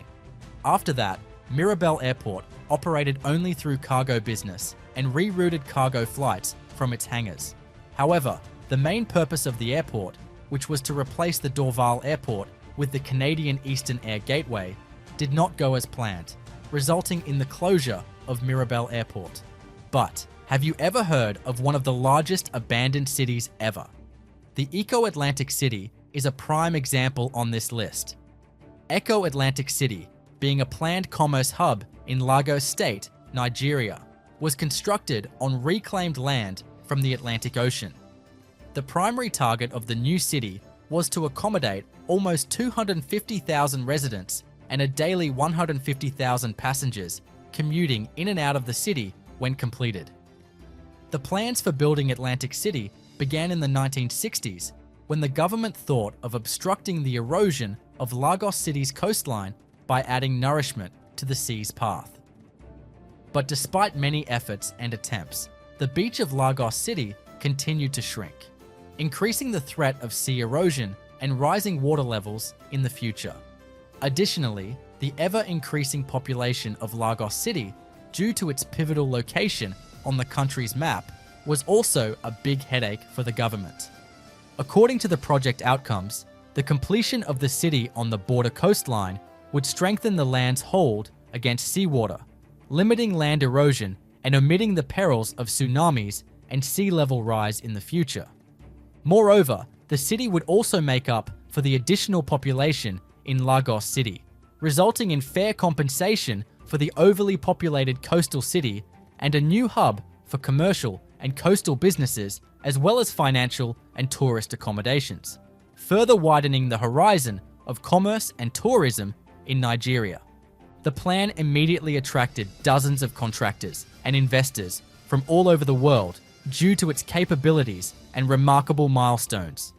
Under the monitoring of the finest minds and resources, the project kickstarted with full speed and support from the government. With successful testing of the city models against seawater carried out at the DHI Institute in Copenhagen, Denmark, where the models were subjected to various tests for 1 in 100-year ocean surges and 1 in 1,000-year storms. However, the real problem arose shortly after authorities began reporting unsatisfactory speculations about the under-construction city on the West African coast. According to various reports, the city's construction and sand pavements on the beach have not stopped the sea erosion as the water continues to devour patches of the beach, endangering the newly constructed city in progress. Moreover, Lagos City's people will be compelled to immigrate to the city, causing a wave of resentment among the citizens for being relocated more than once, as Lagos City has expelled its citizens before. These issues have put the fate of Echo Atlantic City, which is not even completed yet, in jeopardy, making it one of the potentially useless or dangerous mega projects currently on the world map. Moving on, the next project on the list is a failed amusement park project based in Turkey, which was considered one of the largest entertainment hubs on the planet when it was constructed. Wonderland Eurasia, also known as Anchor Park, was a Turkish amusement park plan initiated by the 27th Mayor of Ankara in 2013. It was announced that the park would originate on the Ataturk Forest Farm and Zoos property, which was once the property of the late King of Turkey, Mustafa Kemal Ataturk. However, the construction of the park was halted several times because of court rulings that the sanctity and property rights of their former ruler would be desecrated by altering the lands and the forest. Facing many halts in 2014 and 2015, the park finally crept closer to its completion in 2017, when the GBM Group acquired the park lease for 29 years. Additionally, the government also decided to build an underpass and allocate a budget of $800 million. Finally, the park was completed in 2019, and it was announced that it would open on March 20th, 2019. However, it was only a short time before it had to be closed down due to the ongoing pandemic, resulting in extremely low attendance at the lucrative park that siphoned over 2 billion Turkish liras from the government budget. Following the 2 long years of the pandemic, there was no revenue generated by the amusement park, which caused the land of the amusement park to finally be acquired by the Ankara Metropolitan Municipality in 2022. After the acquisition, the Ankara Metropolitan Municipality conducted surveys across the city from the residents to decide the fate of the abandoned park premises, which were converted into a greenbelt area after a majority's suggestion. This makes Wonderland Eurasia one of the most lucrative capital investments by the government, which has gone down the drain. Prepare to be stunned by one of the most jaw-dropping commercial failures in history, the New South China Mall. Presented as the ultimate entertainment and shopping destination, this colossal investment bled billions and left China's commercial sector with a ghost town instead of a thriving hub. The New South China Mall is the 5th largest shopping mall in the world by total area. It is located in the province of Dongguan, China. The mall is spread over a staggering area of 9.6 million square feet, which had a leasable area of 7.1 million square feet that could fit more than 2,350 stores on the premises. What makes it much more lucrative is that the mall has 7 zones modeled and themed according to international cities, nations, and regions. Moreover, the New South China Mall also had luxurious replicas, among which there was a 25-meter replica of the Arc de Triomphe, a replica of St. Mark's Bell Tower located in Venice. And those wishing to immerse themselves in the floaty streets of Venice could even experience that in a 2.1-kilometer canal with gondolas. The New South China Mall was a construction project of Dongguan Sanyuan Yinghui Investment and Development, a company originally founded by Hu Guirong. However, a significant part was transferred to the founders group, which granted them an authoritative position on the project. The mall was completed and opened in 2005. However, the luxurious shopping mall faced an astounding shortage of merchants and businesses, as it remained without any merchants or commercial investors opening their stores in the mall for more than a decade. Although large areas of the mall were full of shops, restaurants, and entertainment venues after various modifications to the mall, according to a report by CNN in 2015, most parts of the mall still remained vacant, which presented a really void image of the shopping mall. After almost 15 years, the mall finally started to glow and prosper when reports started claiming that 91% of the area was glimmering with businesses and shops that were open to the people, increasing the popularity and traffic through the region. In addition to the merchants and stores, the mall also offered some pretty captivating entertainment facilities, such as an IMAX cinema, a theme park, and a marine mammal park, which showcased some of the largest and rarest marine life in the oceans. The long years of customer and merchant drought finally ended in 2020 when China Times claimed that the 91% mall occupancy would soon increase to 98% in the coming year. But the latest footage still shows large parts of the mall left unoccupied and vacant, making it one of the most costly mega projects globally with too little to produce. Let's move on to the next project, the famous Dome of London, a structure hailed for its striking design and futuristic shape.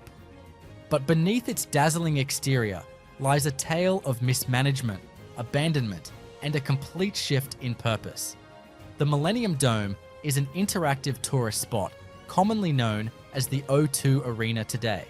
But very few people know how the famous white tent-like arena was staged to host the Millennium Experience, organized by the British government in the 1990s.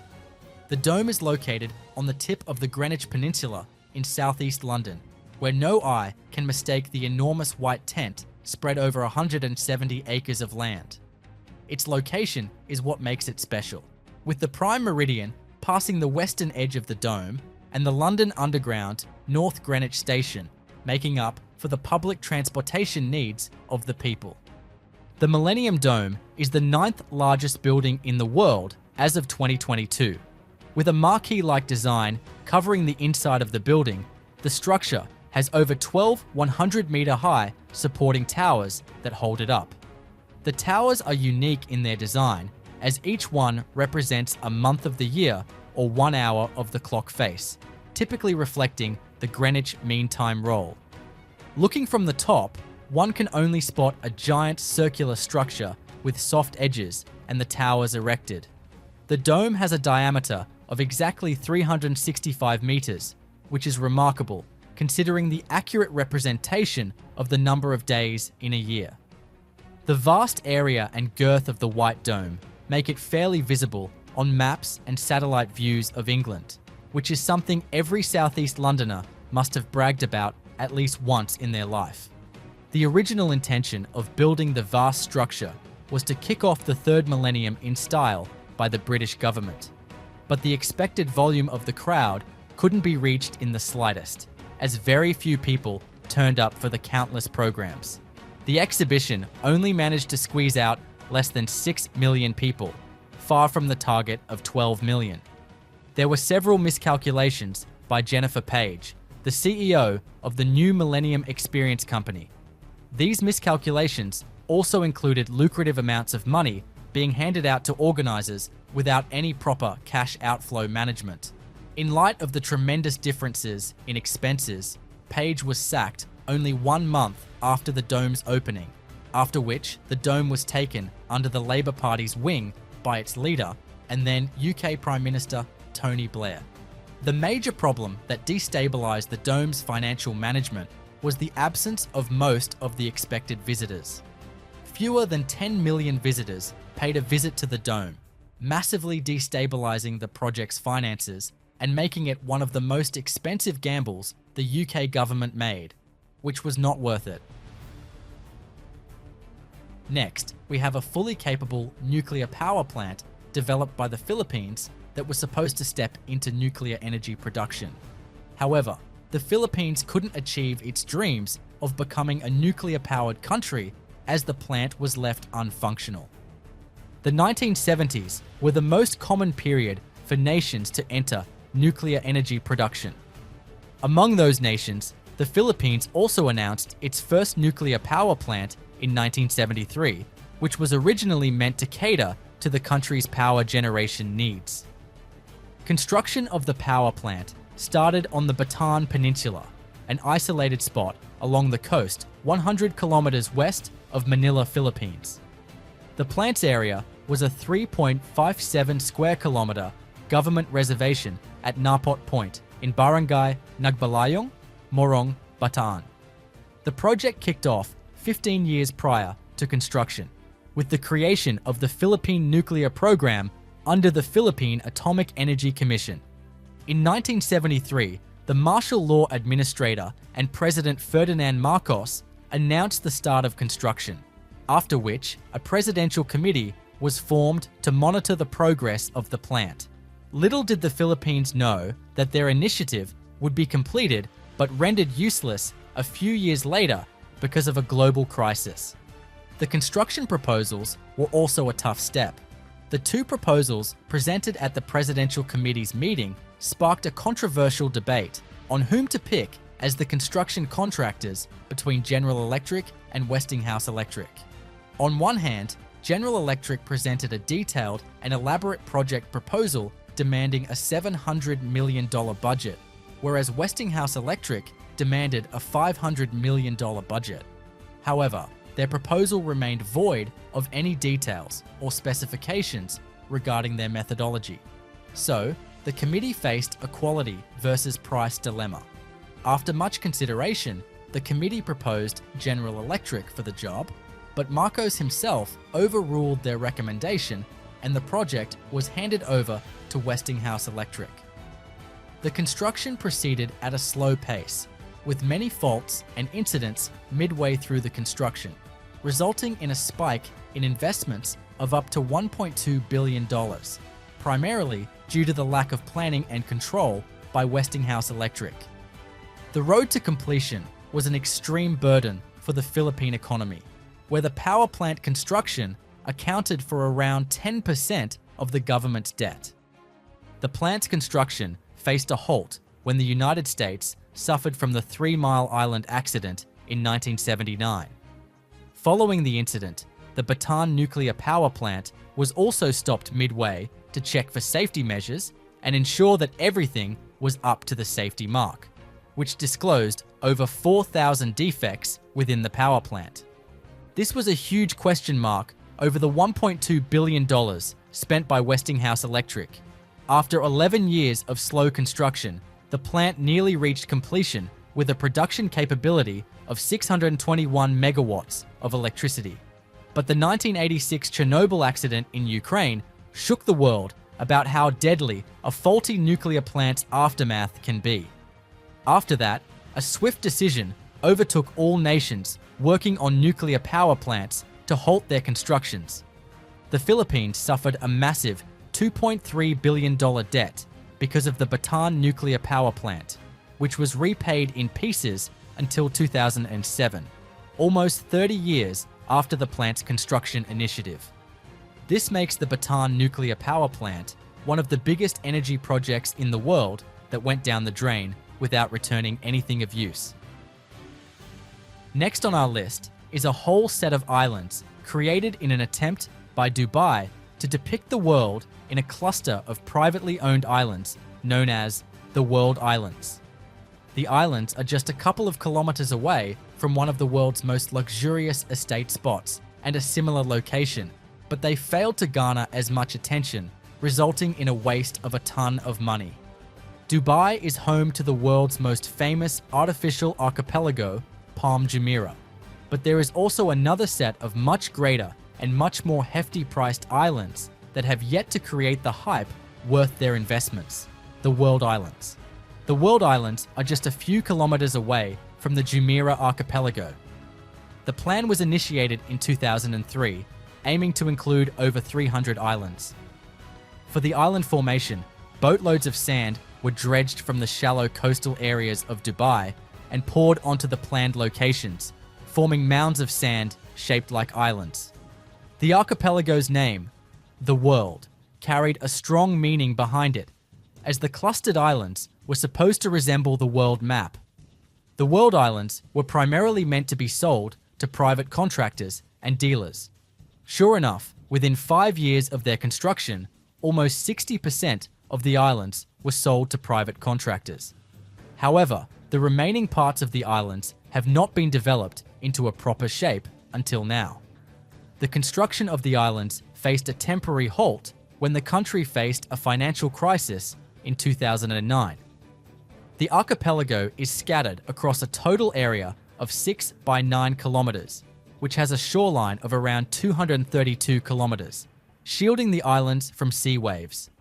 Until now, only a few of the islands have been fully developed, including Lebanon Island, designed to host commercial ceremonies and private parties.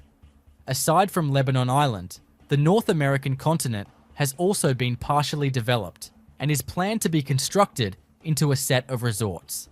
Island Island has also been developed into an Irish pub. Quite ironic, right?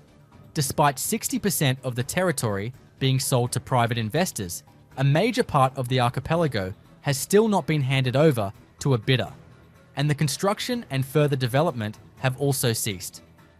What makes the timing more troublesome for the government is the speculation that the stopped work is causing the islands to erode back into the sea due to weak foundations. This poses a major threat to the developers of the islands, who must make their project worthwhile by taking it all the way to the finish line, or the unsold islands, which have already started to disappear back into the sea, might give them the biggest blow from such a unique mega project. But how about a city developed within a forest that failed to succeed due to embarrassing circumstances? Let's take a look at Forest City. Forest City is a city development initiative in Malaysia aimed at overcoming the country's climate change crisis. It is located in Iskandar Puteri, Johor, the country's second largest district by population. The project aimed to provide sustainable accommodation for most people, where climate pollution would be controlled with massive forest patches and green belts.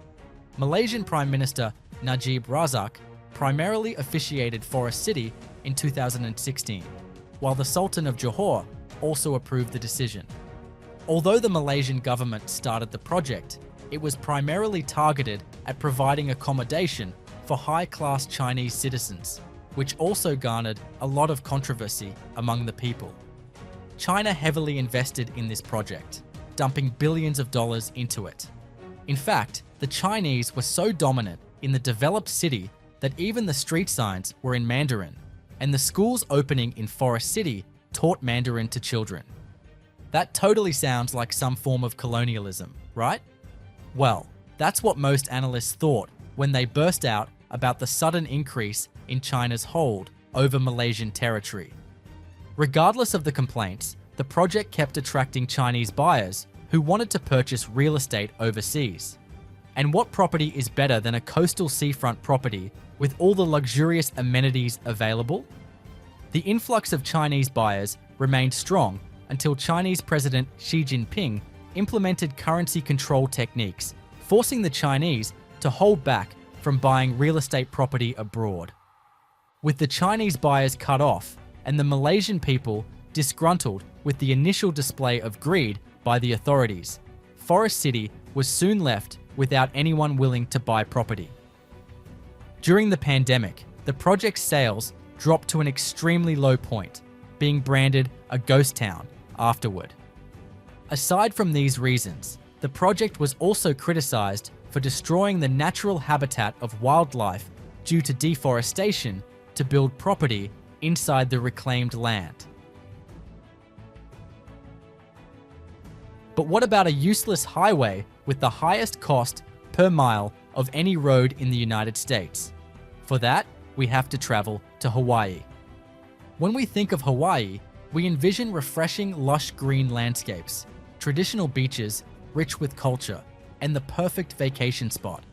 However, the citizens of Honolulu and Oahu Island had to deal with more pressing transportation issues than meets the eyes of foreign tourists. Honolulu residents struggled with transportation problems when connecting with other parts of the country. The island did not have a proper highway system until the government of Hawaii decided to address the traffic congestion arising from Honolulu's growing population, which now houses over 80% of the state's residents. Bearing that in mind, the US government approved funding for the H3 interstate, constructed to facilitate citizens commuting from Honolulu to other parts of the island. The design and structure were planned by the Bureau of Public Roads back in the 1960s. The H3 interstate was supposed to have remarkable features, but the project faced numerous flaws right from the start. As a result, the citizens of Honolulu could only find a passage to nearby areas. This was different from what the island of Oahu needed to resolve its connectivity issues with the rest of the US. Another problem that arose was the desecration of sacred places. The H3 interstate was stopped several times during construction due to Hawaiian communities protesting and filing complaints against the project. The complaints emphasized that the interstate would pass through the sacred Koolau Mountains, causing many relics and sacred spots of the native communities to be tampered with or demolished just to route the highway through the mountain junction. This placed many question marks on the fate of the interstate midway through construction. Another major issue that surfaced was that the highway construction would damage and endanger the wildlife species residing in the forests of Hawaii, posing a severe environmental impact that the authorities did not foresee. As a result, the H3 interstate encountered numerous problems during construction, leading to several legal challenges. However, the state eventually secured hefty funding from the government, a staggering amount of $1.3 billion, making it the most expensive interstate highway ever built, even though it did not connect Hawaii to another state. Well, that dampens the real purpose of an interstate highway, doesn't it? Spending $80 million per mile just for a highway connecting key locations within the state proved far from worth the challenges the authorities had to endure to complete the interstate. The Guggenheim Abu Dhabi is a monumental museum project on Saadiyat Island, Abu Dhabi. This contemporary art museum is set to become one of the largest and most significant cultural institutions in the region. Designed by renowned architect Frank Gehry, the Guggenheim Abu Dhabi features a unique architectural style, with clusters of cuboid shapes and a dramatic central dome. This symbolizes Abu Dhabi's commitment to cultural innovation. Once completed, the Guggenheim Abu Dhabi will cover 42,000 square meters. It will stand 88 meters tall and will feature 9 cone-shaped structures, each of which will be a space for both commissions and acquisitions. The museum will house an extensive collection of modern and contemporary art from around the world, showcasing works from the Middle East, North Africa, and South Asia. Its design emphasizes sustainability, with a focus on natural ventilation, energy-efficient lighting, and solar power integration. The construction of the Guggenheim Abu Dhabi is a technical marvel, with materials like titanium and stainless steel incorporated into its structure to withstand the extreme climate in the region. High-powered cranes and steel cutters are used to shape the intricate titanium and stainless steel exterior. The prefabricated panels are carefully installed to maintain Gary's iconic curves and angles. The construction also utilizes modular components to streamline the assembly of the complex internal spaces. Specialized cooling and insulation machinery ensure that the structure can withstand the extreme heat of Abu Dhabi. This museum's story started way back in 2006, and after lots of planning and building, it's almost here. Construction began in 2011 and paused for a bit, but now we know for sure it's coming in 2025, about 20 years after they first had the idea and 14 years after they started building it. When complete, this $1 billion cultural landmark will play a pivotal role in positioning Abu Dhabi as a global art destination, enhancing tourism and promoting cultural exchange. For Frankfurt is an ambitious high-rise project in the heart of Frankfurt, Germany. It consists of 4 skyscrapers, aiming to redefine urban living, workspaces, and leisure spaces. Designed by architectural firm UN Studio, the project merges residential, office, and retail spaces into a single, interconnected complex. The complex consists of 4 high-rise buildings, measuring heights of 233, 179, 128, and 104 meters respectively. The 4 towers are connected at the base by a multi-story plinth that forms the core of the new quarter. Here, the access routes to the city center and the surrounding districts will feature passages with retail outlets and gastronomic offers, such as a food hall. The city squares, with a special atmosphere, are created between the facades. And on the podium, a spacious roof terrace becomes a remarkable experience. The highest tower of the quartet touches the sky at a height of 233 meters. On its 55 floors, 4 office spaces will be created. The next tower, at 173 meters, will be one of the tallest residential skyscrapers in Germany. The second residential tower measures an impressive height as well, at 120 meters. In addition to a hotel, serviced apartments, and office space, approximately 600 apartments with direct visual contact with the weather and clouds will be built. For Frankfurt prioritizes sustainability with its use of energy-efficient systems and materials. The development incorporates green rooftops, optimized for urban farming, and rainwater recycling systems. Additionally, solar panels are integrated into the structure to generate renewable energy, supporting Frankfurt's push towards a greener future. The construction required a blend of traditional techniques and state-of-the-art construction technology to create a seamless and integrated design. Large cranes, high-powered concrete pumps, and advanced steel frameworks are employed to manage complex vertical structures and sky bridges. Each tower is built with reinforced concrete and steel, ensuring durability and structural integrity. The foundation work was extensive, requiring deep pile foundations to stabilize the skyscrapers in the dense urban area of Frankfurt. The use of prefabricated steel and glass facade panels accelerated the timeline while ensuring high-quality finishes. The estimated cost of the project is $1.065 billion, and the project is expected to be completed by 2025. This project adds a new dynamic to the real estate market in Frankfurt by offering high-end apartments, exclusive offices, and world-class retail spaces. By the time it's completed, For Frankfurt is set to become a premier lifestyle destination and a symbol of modern urban living in Germany.